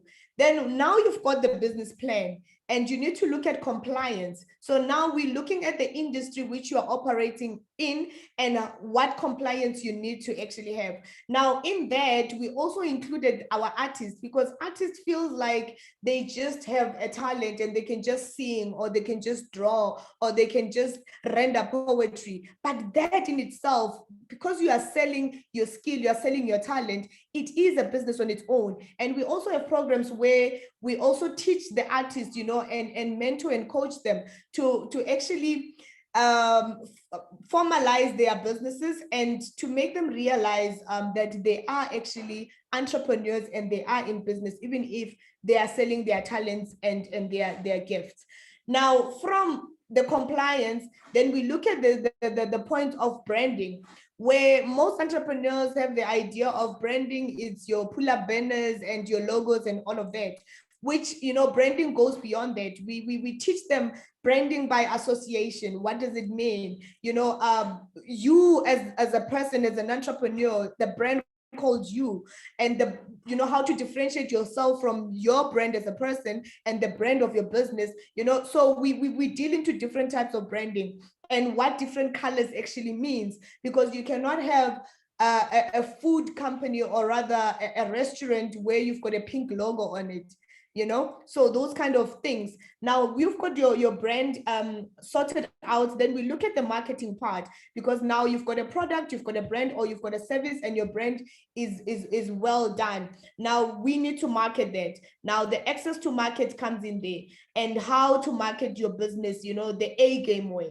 So from the marketing, now you are be able to make money. Now chapter 6 speaks about how to manage your finances, which is the basics of entrepreneurship. Because if you don't know how to manage your finances, you will never understand why you're losing money, and you will never understand why you're making money. So I always say that if you're making money, you need to know why. So you need to understand what is working at that particular moment and what is working in your company to make sure that people buy, so that you can monetize it and you know, do more and invest more in that. Then if you are losing money, you need to understand why you're losing money, because now you need to know what's not working and what is it that you need to change to make sure that you get more clients to buy your product or services. Even if you are breaking even in your company, you need to know why are you breaking even, so that you can check, you know, different types of marketing to see what is working and what is not working. And if you look at nowadays, the biggest platform where you can market and get clients is e-commerce, your social medias. But now you still find people that are using flyers. At the same time, they are targeting the millennials, which is really, really not working. So we need to change with times, and we need, if you don't change with times, you'll be kicked out of the business. So those are the things that we look at. Now, after the financial part of it, we look at, now you need to grow your business. And when you need to grow your business, you need to understand how to pitch, you know, to different investors. Now that's what chapter 7 actually speaks about, the pitching. And I feel like I'm the right person to teach about pitching, because I also won a lot of pitching competitions in South Africa, you know, the biggest platforms that we have in the country. And I understand the art of pitching. Now, those are the skills that we need to actually teach our SMMEs. And those are the things that they are actually struggling with. Looking at when we mentor through the CEDA and the NYDA, we need to continuously, you know, teach them how to pitch. We need to continuously teach them the right way of putting together a proper presentation, because some of them don't understand the difference between pitching, presenting, and having a business plan. Some will just come with a whole business plan on a slide and they'll be reading from it. Now, and the importance of understanding your numbers in your business, because as an investor, I want to see if the business is viable and if I'll be able to get the return on my investment. So those are the things that we practically have to teach our SMMEs on a day-to-day basis when it comes to the workshops that we host and so forth. Yeah, and I need one last thing, you know, we need to make sure that we help them to put systems together. The importance of having the right systems together in our businesses, the right QMSs, because you find that most people, they start businesses, they don't have forms, for instance, to register, they don't have contracts, they don't know how to put together contracts, they don't know how to put together the service levels agreement. So those are the things that we need to actually teach our SMMEs, and to make sure that they understand, a little bit of law here and there, just to have a variety of skills that are needed in entrepreneurship. And I think then the culture of reading as well, it's very important in our SMMEs, and we need to find ways to make it, a culture, and to let them understand that if you don't invest in yourself as an SMMEs through learning, you would be kicked out of the systems, because you would not understand what is happening in the economy. You would not understand what is happening in the environment, in your country, in the world at large, to actually make sure that you are in line with everything that is happening. So as the Black communities as well, we need to learn the culture of learning, and we cannot be different, and we cannot do different things, or rather grow, if we don't change that narrative, or if we don't change the norms. So we need to actually work and do things differently for us to be different, and to actually accomplish what we need to accomplish as SMMEs.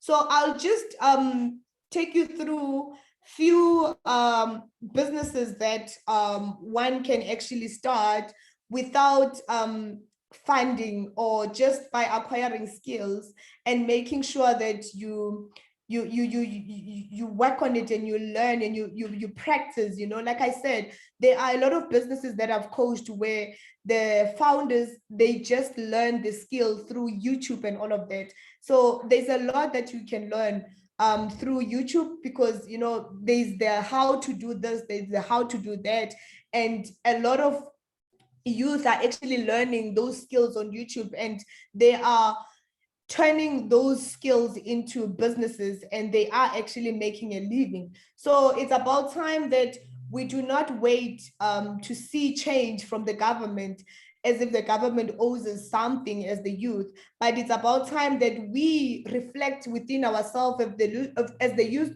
of this country and the youth of this continent, to say, with what I have, where I am, what is it that I can actually do to make sure that I start a business with something that I love. What is my passion? What is it that when I do, I actually get, I'm happy to do what I do, and I don't feel like I'm working. Those are the things that, because everybody has a talent and everybody has a gift.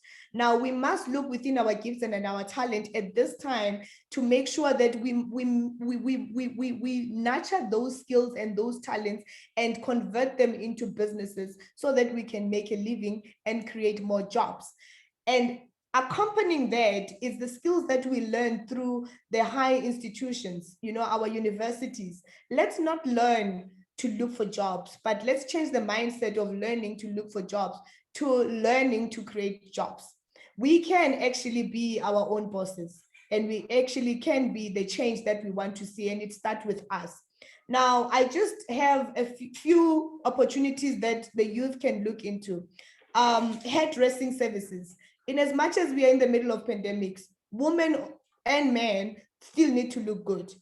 Interior designing, learn the skills of, being an interior design, whether it's changing spaces through painting and, tiling and all of that. Now you can do that. People want their home to look good. Electronic repairs, just repairing the computers, repairing irons and all of that. Social media consultancy. A lot of youth, they want to get into being influencers, having YouTube channels, and having a lot of followers, because there's money there. Now you can actually be a consultant for that if you are good in graphic designing, which graphic designing is another skill that one can actually monetize it and create jobs by doing that. Tutoring services. As we look at our educational systems now, most parents are at work, and kids are having shifts now, when going to school. And this is an opportunity whereby we can actually open tutoring services and be able to tutor the kids when they are not at school and when the parents are at work. Gardening services and landscaping, that's another skill that one can actually look into. Marketing services like affiliate marketing, those are the things that we can look into. Being a tax consultant, becoming a paid blogger or vlogger, those are the things that the youth is interested in now, and it's the industries that are growing. Editorial services, most of people are becoming authors, so you can actually edit books. You can become a ghost writer for people who wants to be authors and so forth. Meal planning. If we look at our day-to-day lives nowadays, people are looking into healthy living, and they need people who are going to cook healthy meals, or who are going to give them healthy meal plans, for them to prepare. Some, they also want prepared meals. So you can do both.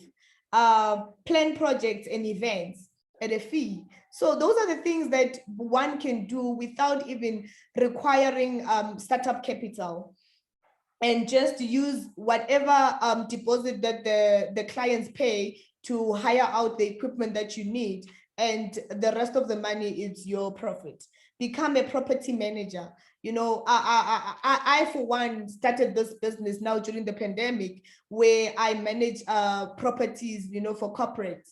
And I also do the interior designing of the properties as well. So it's a nice place to be, because all you need to do is to make sure that the facilities have electricity. If there's anything that is damaged, you can actually find people to fix it quicker, without the client being stressful of those minor things.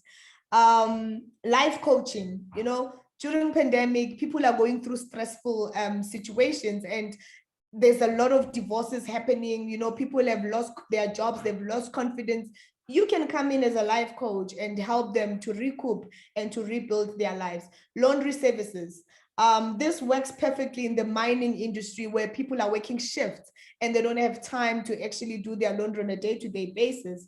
Babysitting services, mothers and fathers are working hectic hours nowadays, and at times you find that the nanny is not at work, so they need a babysitter, or a full-time babysitter, or a casual babysitter. So you can look into these services. Makeup artist, that industry is making a killing nowadays. I mean, for my face, I have to pay nothing less than 650 to get my face done if I'm going to an occasion. And you can imagine now in the wedding seasons, where you are invited to a number of weddings, how many times will that person come to you for a makeup? And it's something that you wear for a day. By the time you sleep, it's gone. Tomorrow you need a fresh makeup. So those are the industries that we can actually look at as youth. Massage services. A lot of people are working hectic hours and they need to relax. Now we need to take care of our bodies. Our bodies are the ones that are taking care of us. And if our bodies crashes, there is no business for most of the SMMEs. So these are the services that we can look at. And not only does it benefit for relaxations, but also for health purposes. Professional photographers, we are living in the life where people are living on social media and they leave quality photographs. Now, this is where one can take up the space. Referral services and telemarketing services. These are the industry that we can look at. Nowadays, we no longer have people where they are sitting on their phones calling clients, to make sure that you are securing business. And if one can have a place, or rather a call center, for lack of a better word, where people are continuously just calling your logbook to make sure, or rather to find client for you. These are the services that you can look at. And becoming a video producer, a lot of businesses need videos to market, and you can actually get into that space. E-commerce stores, buy clothes and sell them online, or you can manufacture your own, or you can use a local designer who would actually produce products that you can sell as your own brand. Financial advisor, like I said, SMMEs need this financial advisors services a lot, and you can look into partnering with institutions that works with SMMEs. and mentors and coaches, writing the resumes. You know, a lot of people can't write a proper resume, and nowadays resumes look like business profiles. So perhaps you can tap into that and write resumes that are lucrative. Writing of business plan, bookkeeping services, becoming a street food vendors.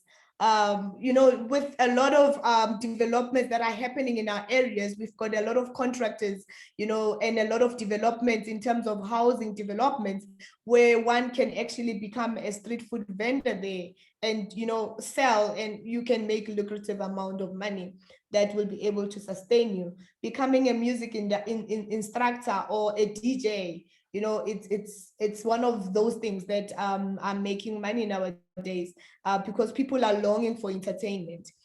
Catering service, nanny agencies, you know, people don't trust the nannies that they hire themselves. So it's better when you get somebody from the agency, because you know that they are trained and they are checked, you know, in terms of the criminal background and so forth.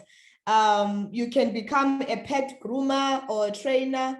You can build storage units and hire them out. You can start a car wash. You can have a tour guide business, or have like a moving service or a packing service for people who are moving houses and so forth. And you can also become a personal chef. So I've given you plus minus, I've given you 43 jobs, or rather businesses, that one can actually start without any funding. So it is possible, it is doable. We just need to stop being victims of the economic crisis and just being the change that we want to see. So I would like to thank you. And if anybody has any questions, they are free to ask. But let us change the narrative as Africa, as South Africa, to be the change that we want to see, and stop being the victims of the economic crisis, because we've got it in us, and we are able and we are capable and we can do it. Thank you so much. Thank you very much, Lucia. I think this was the creme de la creme of Biashara, because of it is about making sure that we support entrepreneurs and we make sure that we sell and packages goods and services in Africa. And you giving us about 43 startups that we can do without even capital, because of most of the fundamental challenges of SMMEs. It's about, I don't have capital, I don't have cash. Where do I find funding? I can't do anything. But you've given us an essence of you can start 43 jobs without cash, without funding. And that is what we need to tap into. Quite very inspirational. Indeed, you have spoken about digitalization, which is what the Africa Continental Free Trade Area is about. Moving forward, we need to digitalize our business. E-commerce is the way forward now for business. It's about mentoring and coaching. It's about access to sustainability of business, making QMS systems that can be functional.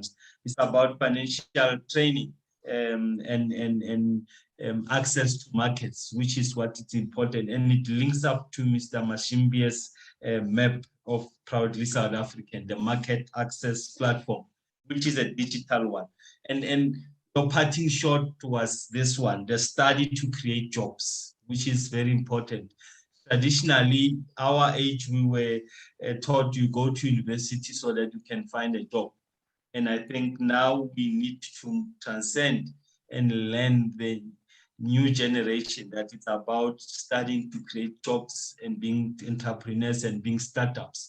The only way to get out of unemployment trap in Africa and in South Africa would be through entrepreneurs. And those are the people who should study to create jobs, who should be skilled and who have the skill and the talent to create jobs. So thank you very much for that. It was quite an insightful and if I would say the creme de la creme of this Biashara session, which is what it's all about.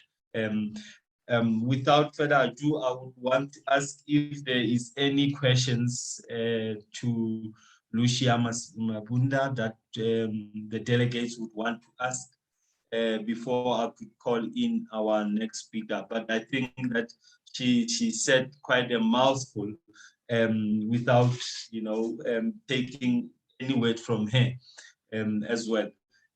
So if there are any questions, I would see the raise of hands, and without further ado, then I would call in our next speaker.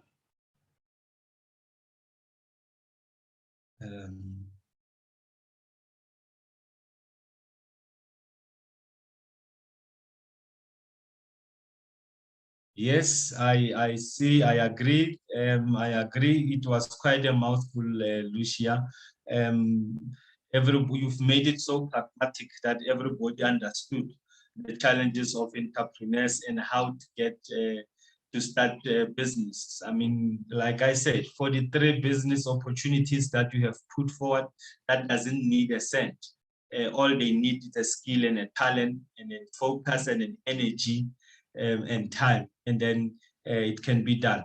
So let me then call our next speaker. Your program would say that the next speaker should be any developers from the business chapter. Oh, I see Rabelani Piri. Oh, okay.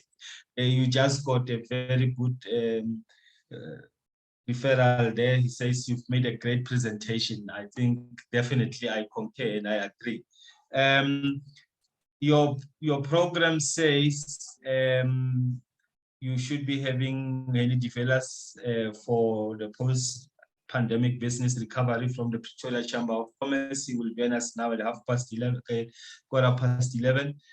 But I think I will now call on Sol Mulobi, the Group CEO and Chairman of Brand Hill Africa, the host, to share with us the Brand Africa, the threats and opportunities. Marana Mulobi, the floor is yours. I think you've got a serious challenge because you are coming from the backdrop of 3 very good presenters. So good luck.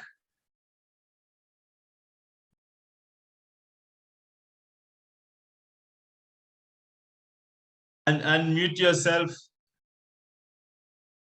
Eunice, and unmute Lucia. Yeah, there you go. Okay. Okay. Let me thank Lucia. I thank Mr. Eustace Mashimbe. I thank Gwen Job. I thank Ben Laker for excellent presentations. I do have a presentation, but I thought if I'm going to share it with you, you'll end up concentrating on it instead of looking at my not so looking face. So for that reason, I will share the presentation by emailing it to everybody who connected today. But let me just speak off the cuff.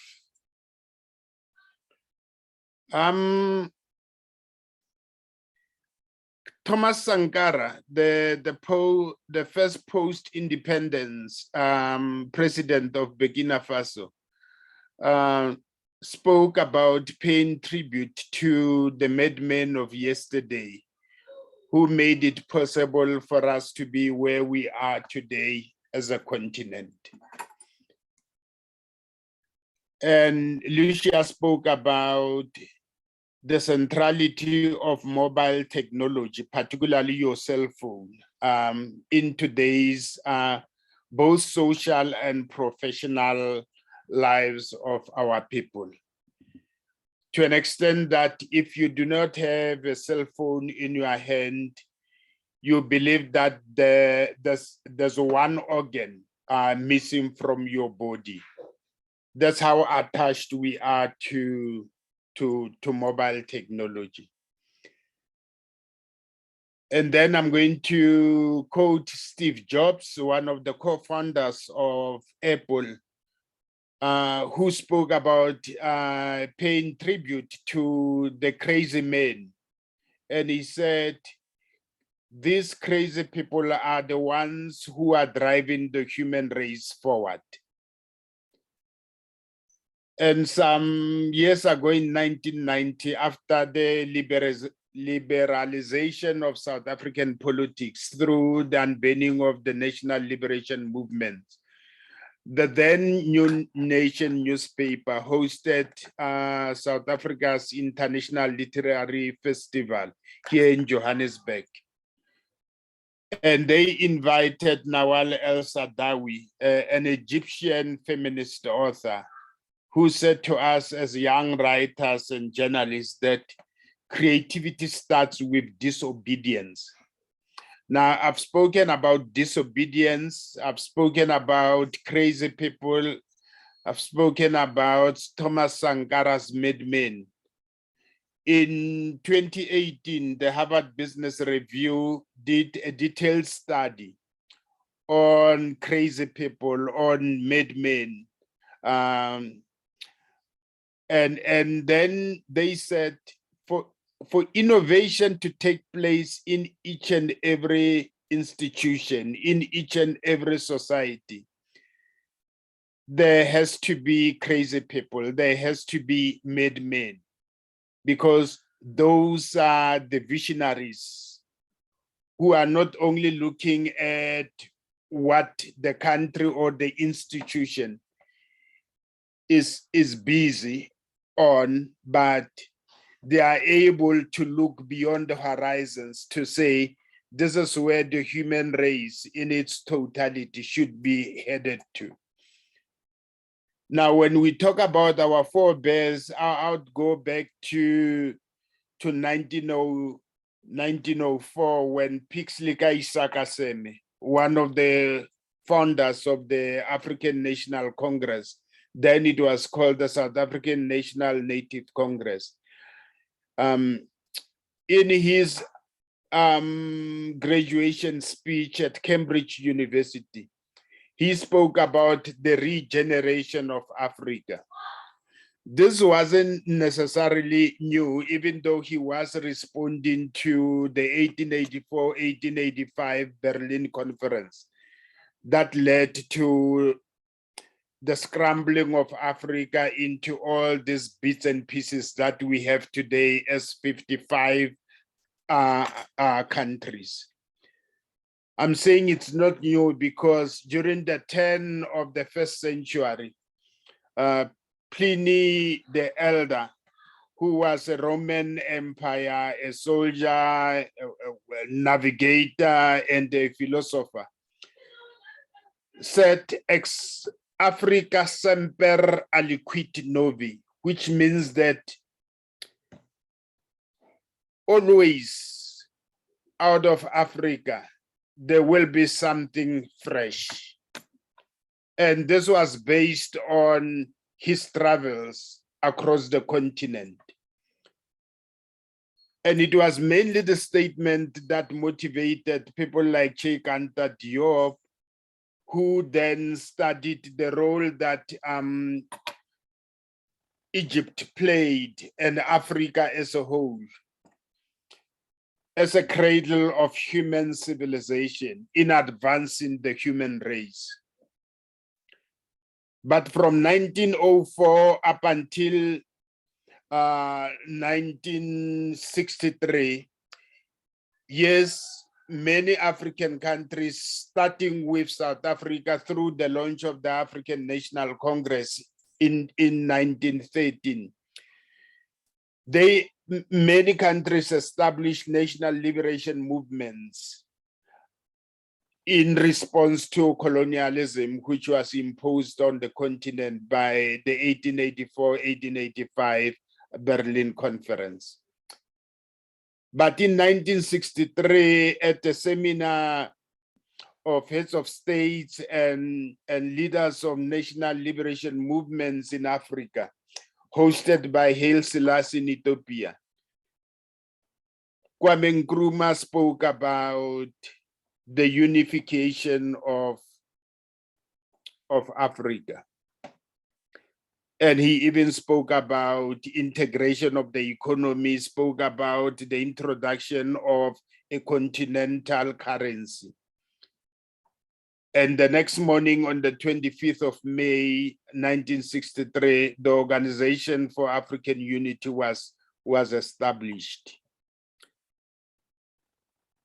And then you fast forward the national liberation struggles happening across the continent and up until South Africa became liberated in 1994, followed by South Sudan, and the struggle still continues in Western Sahara. The struggle is led by Polisario Front, which has always been in alliance with the African National Congress and other national liberation movements on the continent. That is why the African Union has 55 member states that include Western Sahara. So as Brand Hill Africa, we are not talking about 54 African countries, but 55, because the AU has 55 member states. Then 1996, at the adoption of South Africa's post-apartheid constitution, which is touted by many as one of the most progressive documents on earth, Mbeki spoke about being an African. At that time, he was serving as one of the two deputy presidents to Nelson Mandela. 3 weeks later, at a seminar in Pretoria, addressing journalists, he gave a speech titled African Renaissance. Basically, he was tying in on the regeneration of Africa that Pixley Isaka Seme spoke about. He was building on what Kwame Nkrumah spoke about in 1963 when he spoke about the integration of Africa in response to the scramble that we find ourselves in, which was imposed on us by the 1884-1885 Berlin Conference. In fact, I'm saying this to say to you that history doesn't happen per chance. It is a deliberate action, very conscious action undertaken by humankind. It is for this reason that today we have the Africa Free Continental Free Trade Agreement Secretariat being headquartered in Accra, in Ghana. It is paying homage to Kwame Nkrumah. And also, when the Africa Continental Free Trade Agreement became operationalized on 1 January this year, the president of the African Union was President Cyril Ramaphosa. Then you link that to 1999, when the Organization for African Unity was hosted here in Durban by President Mbeki, and he then rebranded the OAU into today's the African Union. So then you bring all these linkages that history doesn't happen per chance. It is a deliberate action undertaken by humankind. And perhaps for South Africa, without sounding pompous and arrogant, one may also say it is for the same reason that the first Secretary General of the Africa Continental Free Trade Area happens to be His Excellency Wamkele Mene, who is a South African. Now, we can conclude the business of today without talking about the opportunities arising from the Africa Continental Free Trade Agreement. Yes, I'll start with the threats. The threats that motivated us to establish Brand Hill Africa Group came when Tebe Ikalafing, one of the foremost thought leaders on competitive identity in Africa, indicated that when he launched the Brand Africa Survey in 2010, where he was looking at the top 100 most admired brands in Africa. By then, 34% of the top 100 most admired brands in Africa were of African origin. And you fast track that to 2020, the number has dwindled down to only 13%. This basically means that Africans are embracing all the foreign brands that are dumped onto the continent. It is a threat in the sense that even though we are quite positive about Africa integrating into one common free trade area, it means foreign brands will continue to benefit more than the local brands. Yusta spoke about each time you are buying a made in China product, you are basically supporting China to become the biggest economy it is today. You are not supporting local industrialization. Now, for that reason, that is why as Brand Hill Africa, our responsibility has to make sure that we promote made in Africa service and product brands so that the revenue generated could be reinvested in building manufacturing capacity on the continent. Yes, we have to create our own multi-billionaires who can compete successfully with all the other global multi-billionaires whose products are doing very well here on the continent, with us being their consumers. If you look at other surveys like your top nation brands, it's South Africa, which is in the top 50.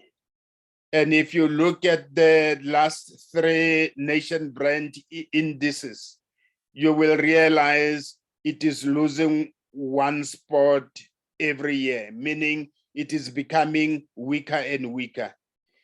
It's even worse if you were to look at the soft power index, which is also released by Brand Finance. You will realize that many African countries are not doing very well.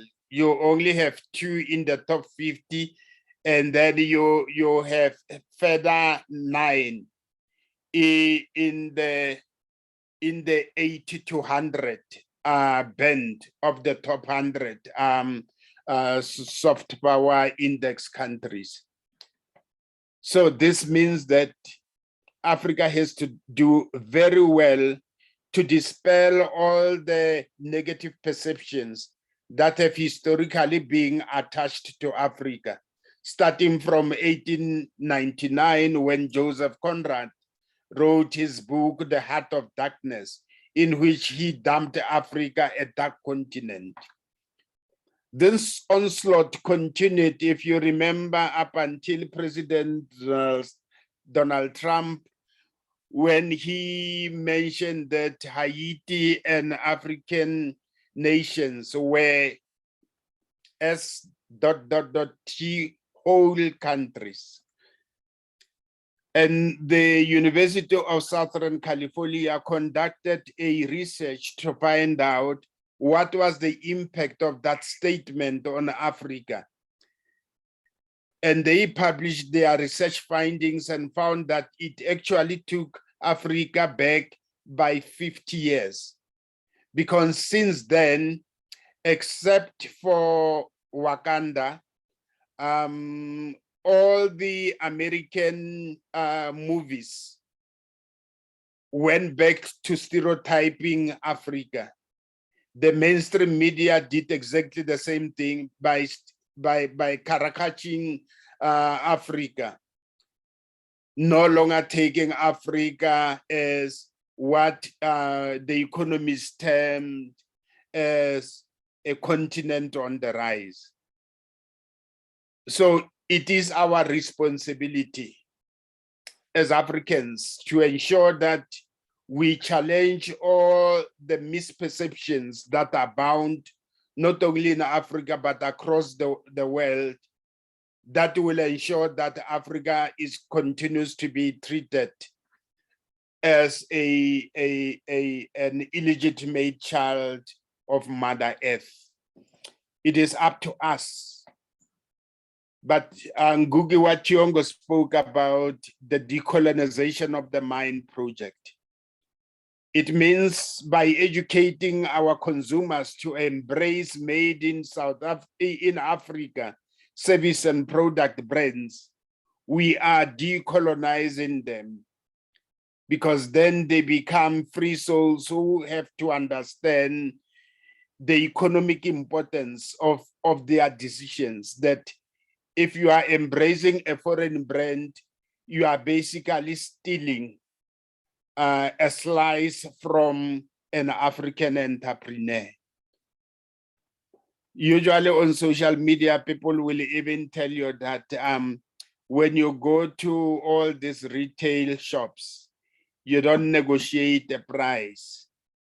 But when you buy from the poor hawker on a street pavement, even though you know you are 1,000 much richer than that person, you will still negotiate a price with them instead of just affirming the fact that they are there to do something, trying to make a living so that their family may not go to bed hungry. This, broadly speaking, are the issues that Ngugi wa Thiong'o speaks about in the need for us to decolonize our minds. Now, the Africa Continental Free Trade Agreement is an opportunity for us because it is going to remove over 90% tariffs on products that are manufactured in Africa. And this has to happen in between 7 to the next 10 years. And then beyond the 90, then there are another 7%, which is targeted to be removed in between 10 to 13 years. Yes, there are 5 countries which are being looked at sympathetically because they are not in a bad shape, and they are given more time for them to be able to, their economies to recover. And these are Zambia, is your Zimbabwe, is Djibouti, is Ethiopia, it's Mozambique, because their manufacturing capacities are still very low. But all of us, including Burkina Faso for that matter, we have, as entrepreneurs, put pressure on our governments to ensure that they ratify the Africa Continental Free Trade Agreement so that we can all begin to benefit. I'm not out in Botswana, but I'm very uncomfortable that a country such as Botswana, with cash reserves, is still reluctant up until today to ratify the agreement. And as a result, the SACU members, members of the Southern African Custom Unions, South Africa, Botswana, Lesotho, Swaziland, and Namibia, can immediately benefit from the new no tariff regime as imposed by the agreement, simply because one member of SACU hasn't ratified the agreement yet. So it is up to those of us who are in Southern Africa, those of us who are in Botswana, to put pressure on the Botswana government to ratify this agreement so that we can all begin to benefit from the opportunities that are presented to us by this historic agreement. It is unfortunate that diplomacy grants equal status to each and every country, big or small. All of us as Africans have to put pressure on Eritrea to sign the agreement, because it is the only country, the only AU member state which hasn't signed the agreement. And in terms of the process, a country will sign. After signing, then they have to submit their instruments. Once they've submitted their instruments of ratification, then the agreement is ratified. Therefore, that country, on condition that all member states belonging to the custom union it is belonging to, can begin to enjoy the full benefits.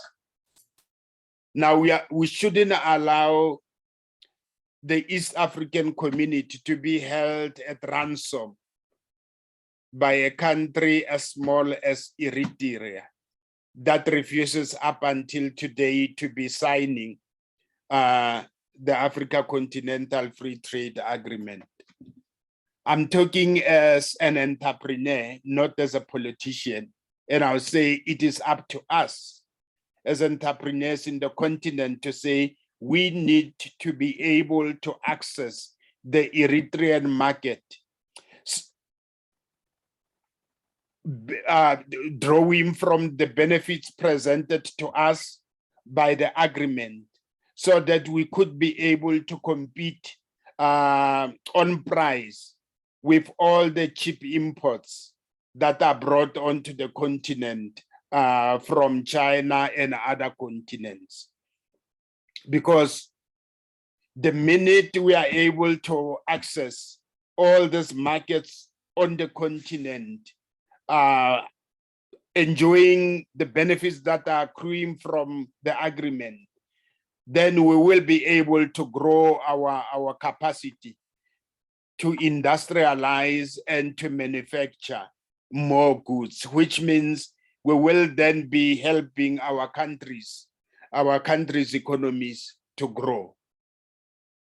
So this isn't a political statement, it is a purely economic statement that seeks to affirm industrialization to take place on the continent.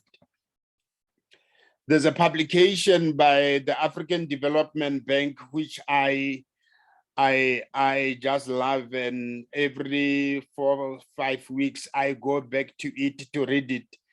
And I always say I wish all the leaders across the continent were to read this document and to embrace it. It came up with 4 key strategic objectives, which are very simple but very profound.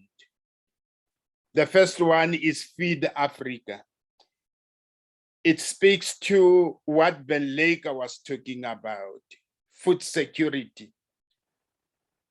Africa has more than 60% of arable land. The climate is perfect. And yet Africa today is the net importer of food. This needs to change. Then the second objective is Power Africa. Basically, it speaks to power generation. And those of us in South Africa, we know the impact of load shedding on business, that businesses are losing billions because of the instability in power from power generation by ESCOM. Yes, we also know across the continent, not many people have access to electricity. But with the advent of renewable energy technology, this is an opportunity for all of us to consider even going into the renewable energy space. It is a business opportunity. And in that instance, you won't be just looking at providing electricity or power only to your country, but you will be looking at the entire region. The next one speaks to industrialization in Africa. And I've spoken about it, that we need to consume made in Africa service and product brands so that the manufacturers and industrialists could have resources to invest into building their production capacity. The prices will come down because production shall be taking place locally. Then they will be able to compete on price with all the imports that are coming into the continent. The last one speaks to the integration of the continent, which is basically about the operationalization of the Africa Continental Free Trade Agreement that I have spoken to. I think, Mr. Chair, you are free to stop me as soon as Henny has joined us. So I'm just whiling away time whilst we are waiting for. Oh, no, he has joined us, Chair. He has joined us. Okay. Yeah. In conclusion, okay.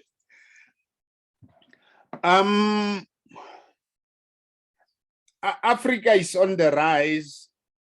All continents are interested in Africa. We have the youngest population across the whole world. We need visionary leaders who can catapult economic growth on this continent to higher heights. But at the same time, we need entrepreneurs who will be able to identify all these opportunities and ensure that they grab them. Just a brief introduction on Brand Hill. We are 5 subsidiaries. We have Brand Hill Africa, just PTY Ltd, which is our brand development and management agency. And I'm the CEO of this company. It is your marketing agency.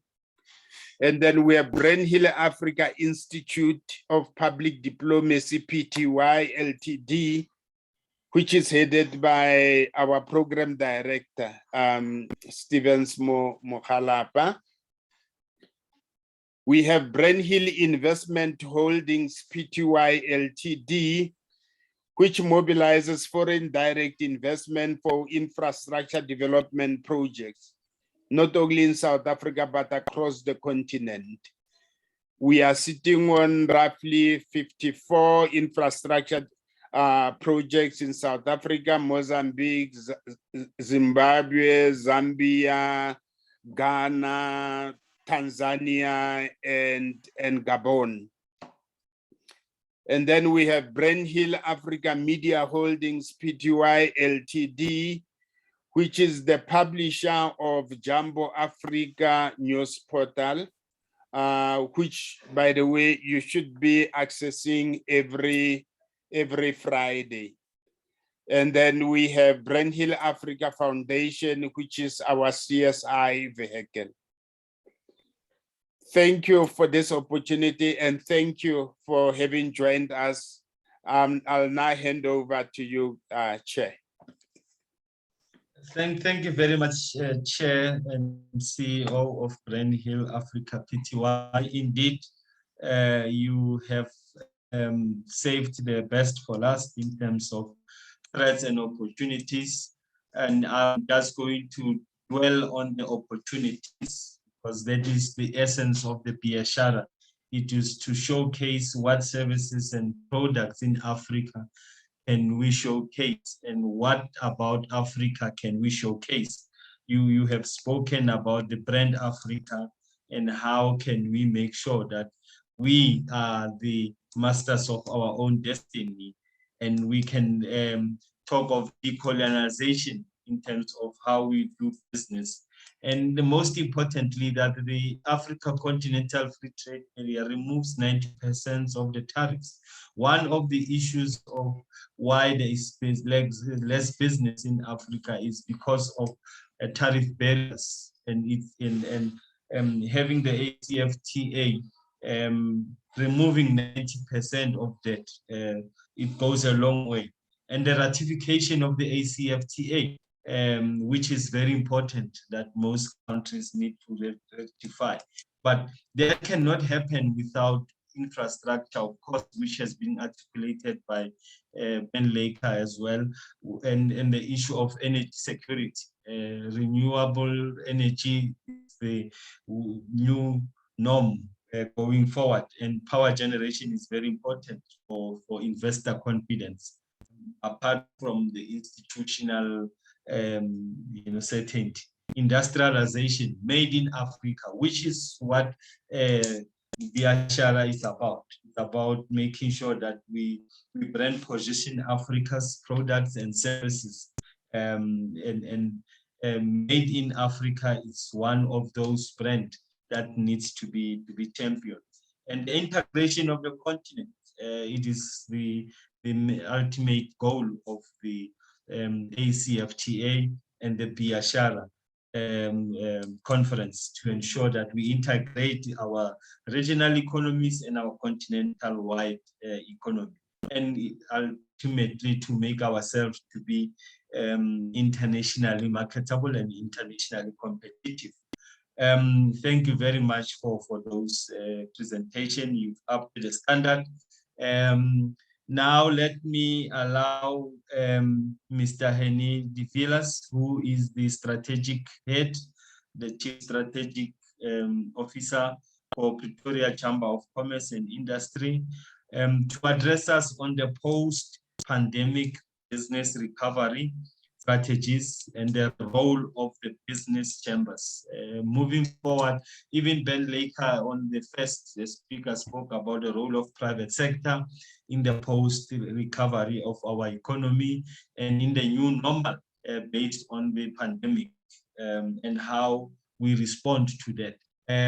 Chair, can I request that you allow Henny to share the presentation? Yes, he's now the co-host. Great stuff. Okay, go ahead, Henny. The floor is yours. Good morning, afternoon, everyone. Thank you very much for the opportunity. Is my presentation up on your side?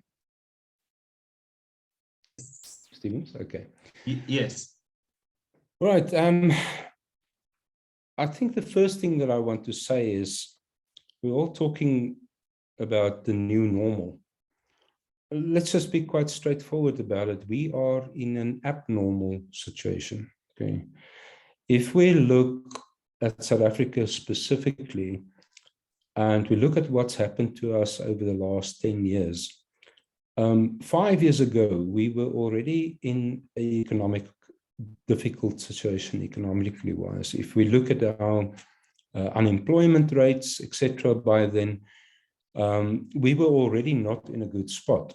So my personal opinion about COVID is that it actually just fast-tracked what would have happened in any case 2 or 3 years down the line.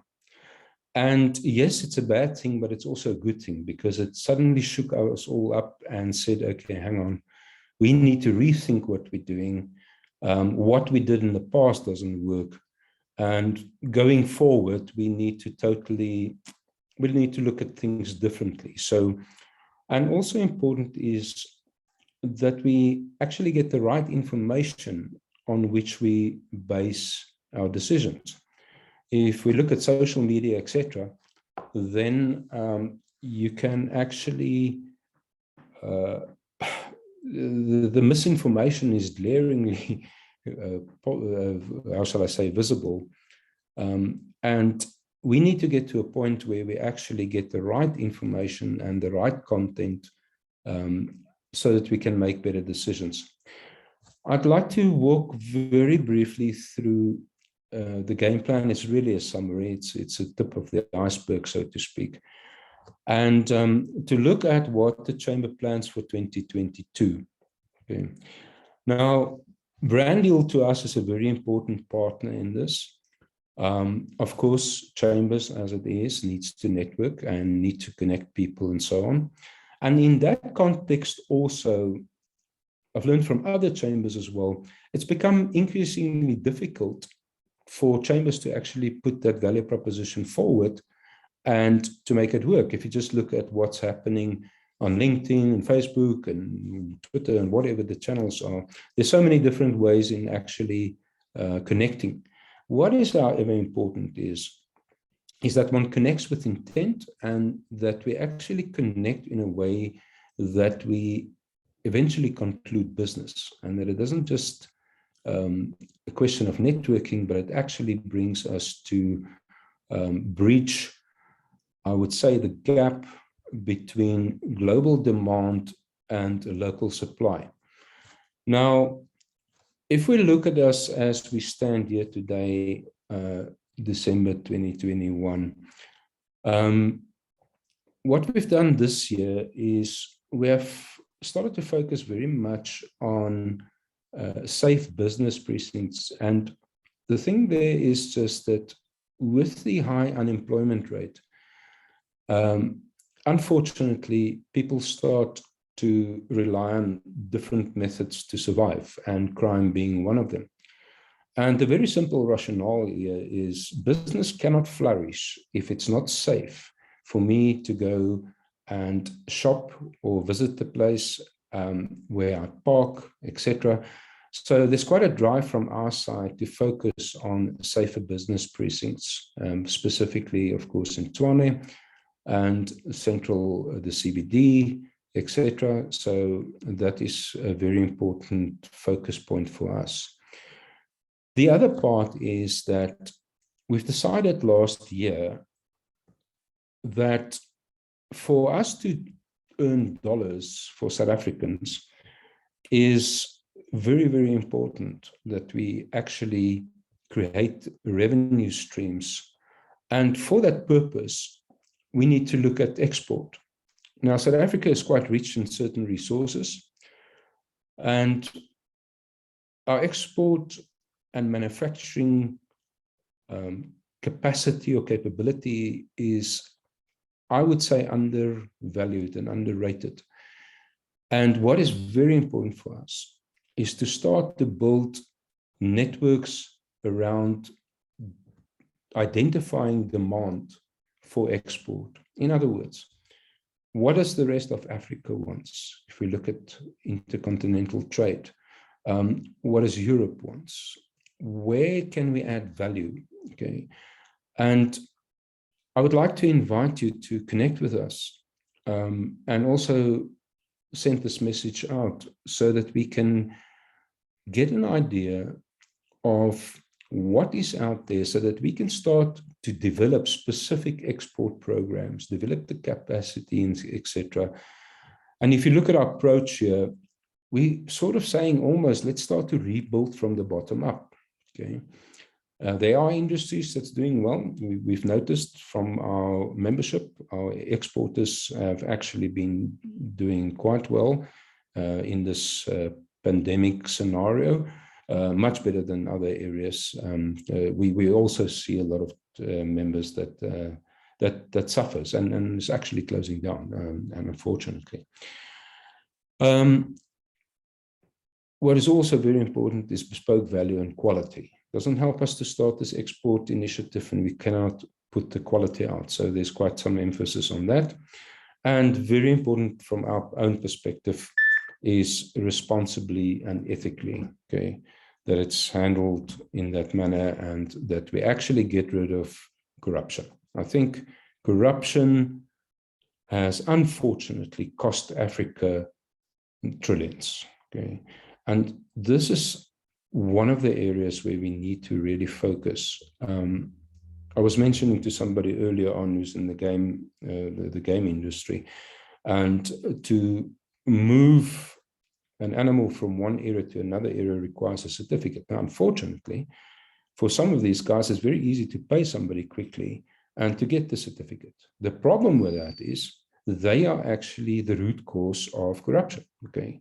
So we as business needs to start to think differently about this, about how we do. So yes, our critical success factors was to build up a drive. We've started to build on terms of the resources, and the one challenge any chamber at this point in time have is funding. Okay, that is one area where we need to focus. So looking at December 2022, if my slideshow continues, okay. The chamber itself wants to be very much more globally connected. We are connected to a degree, but we would like to zone in on very specific, valuable connections where we can actually start to work together and do things. There's a digital transformation drive on our side of enabling that. And we also realize that local transformation is critical to revive this economy and pick it up again. I've said it before, so we look at the drives, the capacity building side, and to get initiatives going to position Tshwane in terms of the global trade environment and so on. And as I mentioned before, quality and reliability. Critical success factors for us is to get access to entities that have demand. We need momentum. We need to pick up what we're doing, the rate at which we're doing it in the coming year. And we want to do this on a meaningful scale. The one thing that is very transparent in, how shall I say, to get back to Stephen's, the post-pandemic recovery, we have to start to think differently. Our perceptions as to how we look at things and the people around us, what happened, what worked 5-10 years ago doesn't work anymore. Okay? Also, I think if we look at the concept of decolonization,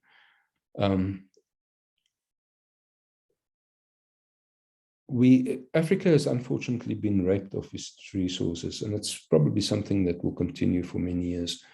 But we need to get, if we can understand global trade, if we can see demand, instead of exporting our, shall I say, materials, our resources, etc., we can turn that into product and add that value and rather export that. So it comes back to what is needed out there, what can be contributed, etc., and how do we get a Tshwane export manufacturing initiatives going. We follow quite a scientific process here. It's very important for us to in terms of leading this process. And firstly, it's scientific. What we do a lot of facilitation in this respect, and this is where brand deal is also very important. Of course, professional, and we also maintain levels of confidentiality. That is quite crucial. Especially if you're trying to put big things together, and take it from there. Very structured, compliant, of course, and we need to maintain our objectivity in terms of moving forward. So that very shortly is my contribution for today. I see a lot of opportunity in the inter-Africa trade scenario, but I believe also Africa needs to earn dollars and euros and yens and whatever the case might be. We need to use our resources. We actually have too many resources. We have too many people that's out of jobs. And make no mistake, the one thing Africa has is we have creative cultures. Okay, there's a lot of creativity in the African culture. And if we can unlock this and we can redirect it, like what was mentioned before, industrialization, maybe we should not forget about the fourth industrial revolution, but start to look back at the third industrial revolution and learn from that. Because that is where I believe we're going to make the change. Okay. If I look at education and I look at the quality of education and compare it to what it was 10, 20 years ago, we have a big gap, a big divide between actually knowing or having the right knowledge, but even more so, the transfer of know-how. Okay. So one thing that I would personally like to drive in this whole, in these initiatives is the concept of mentorship, and to make sure that we can transfer the know-how. I'm 59 years old. The youngsters doesn't always want to listen to me, but in any case. But the key here is, how can I transfer my know-how to a younger generation where it will put them on a track to grow and give them, well, first of all, hope, but also to give them a future. Okay. And I think, as Saul said, we are a very young population. Okay. And there is different expectations. The one thing that we have done at the Chamber as well is we focused on a generation around about between a 25 and 35-year-old category, which is classified as NEETs, N-E-E-T-S. And it's basically people not in employment, education, or training. The shocking statistic here is that there's 16 million people in South Africa that's classified as NEETs, of which roughly about 8 million are under 35. And where we've started to do is position these kids in an environment where they can learn, like computing or bakery or whatever the case might be, short skills type of development. But now the challenge is to give them a chance to go and apply those skills. Okay. So that, of course, takes quite a lot of effort in the current unemployment scenario. But the advantage for the companies that participate is basically to get somebody in at minimum wage and discover new, how shall I say, capability and potential. And so, yes, South Africa needs to be picked up. And I think one of the most important things is that we need to get experience back into our system. Okay, there's a big gap in terms of experience, and this is also part of what the Chamber will be looking at in the new year to drive. Thanks for the opportunity. I hope this was informative, and yeah, please connect, please reach out. Let's hear what your requirements and needs are and see how we can accommodate and add value.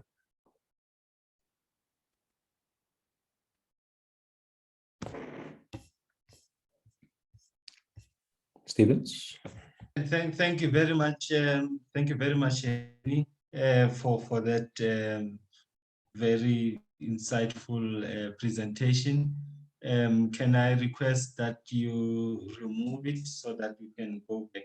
There we go. Thank you very much. You've highlighted very important issues in terms of one value addition proposition, which which is very important. You have spoken about the digitalization of the new economy, which is what all other speakers have been referring to, and which is the essence of the Africa Continental Free Trade Area, because of it speaking about digitalization as the anchor of ACFTA and in how we do business differently moving forward. You have spoken about the issues of network and connections and the value addition of those network.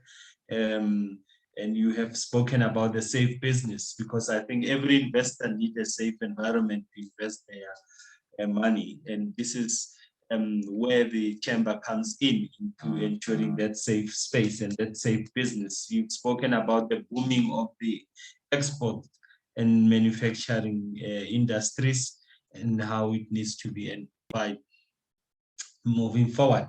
You touched base on the issue of the youth unemployment and on the needs, which is what is very important. It's not needs, it's not in employment and in training and skills. So it's people who are not skilled, and they are not in employment, and they are not in a tertiary. So it is a ticking time bomb that we are faced with in South Africa, if you look at our youth unemployment figures as well. And lastly, you touched on the most important thing that sums up everything in terms of mentoring and experience. And that is where the chambers come from and they come in. And that is where Lucia also was talking about in terms of the need for ensuring that there is mentoring of new entrepreneurs moving forward. And I think when we connect the dots, Lucia and yourself, what Brand Hill Africa does because of Biashara conference is basically to ensure that we brand position Africa and we brand position the products and the services that are offered by African business, in the main ensuring that we do intra-Africa, regional and continental trade amongst ourselves with the enabling environment of the Africa Continental Free Trade Area.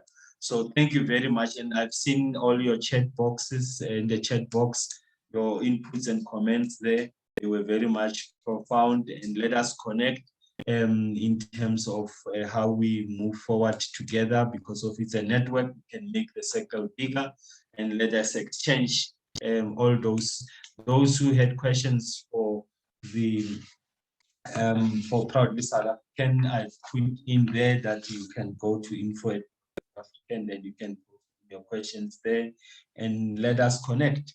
And I think we appreciate all the delegates from Africa here, from the region SADC, and from the Americas, and from Europe, and from Asia, in the main, ensuring that we enhance intra-Africa trade. So thank you, delegates, for being patient with us and for being here with us. If there are any other questions, you can raise hand or send them in the chat box, and they will be responded to. But in the main, it was very successful 3-hour session, which we appreciate. Chair, your parting words in terms of the second annual edition of the Biashara Service and Products Africa Conference and Exhibition. As the MC, I declare it that it was success. Your final parting thoughts. Okay, once again, thank you to everyone that joined us.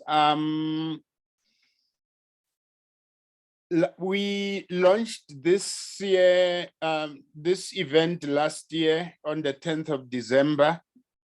And because of its success then, Stevens has alluded to this, we then committed to hosting quarterly webinars. We had our first webinar on the 3rd of March this year, looking back at the operationalization date of the Africa Continental Free Trade Agreement. And we had our second one on the 31st of May in partnership with the African Diplomatic Corps resident in in Pretoria. Even then, the Pretoria Chamber of Commerce and Industry joined us as a partner. And then in September, we then looked at the film industry, and we were hosting Pietro Scalia, a Hollywood-based filmmaker who worked on Black Hawk Down, which was based in Somalia, and he was also the editor of JFK. In fact, for the two, JFK and Black Hawk Down, he won 2 Oscars. He had also edited Good Will Hunting and many other films that won him many accolades. In fact, accolades as many as a number that exists half my age. And then because colleagues indicated that they don't want a once-off event, it would be better in between the two annual conferences. We have this quarterly events. And then colleagues may also remember in March, it was then suggested that we establish a WhatsApp group. We have since established a WhatsApp group that grew into 2 WhatsApp groups. And most of you are very active every day, sharing investment opportunities, not only in South Africa, but across the continent. And those of us who are not in the WhatsApp groups, do share your WhatsApp number so that we can add you into the 2 WhatsApp groups. Thank you very much. I hope to see you in March when we will be hosting our first webinar for 2022. And I also look forward to engaging with you on daily basis, where we share information in the 2 WhatsApp groups. And this video will be posted on the Brandhill Africa YouTube account this afternoon, as soon as Zoom avails it to us. So you will be able to access it there. And as soon as I get all the presentations from the speakers, we will email them to all of you.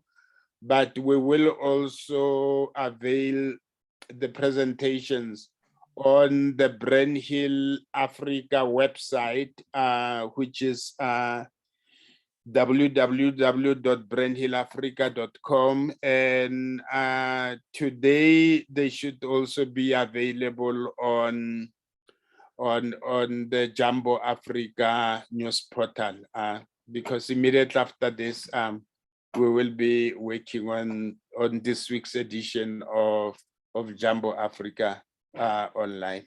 Thank you for all the support, colleagues. God bless.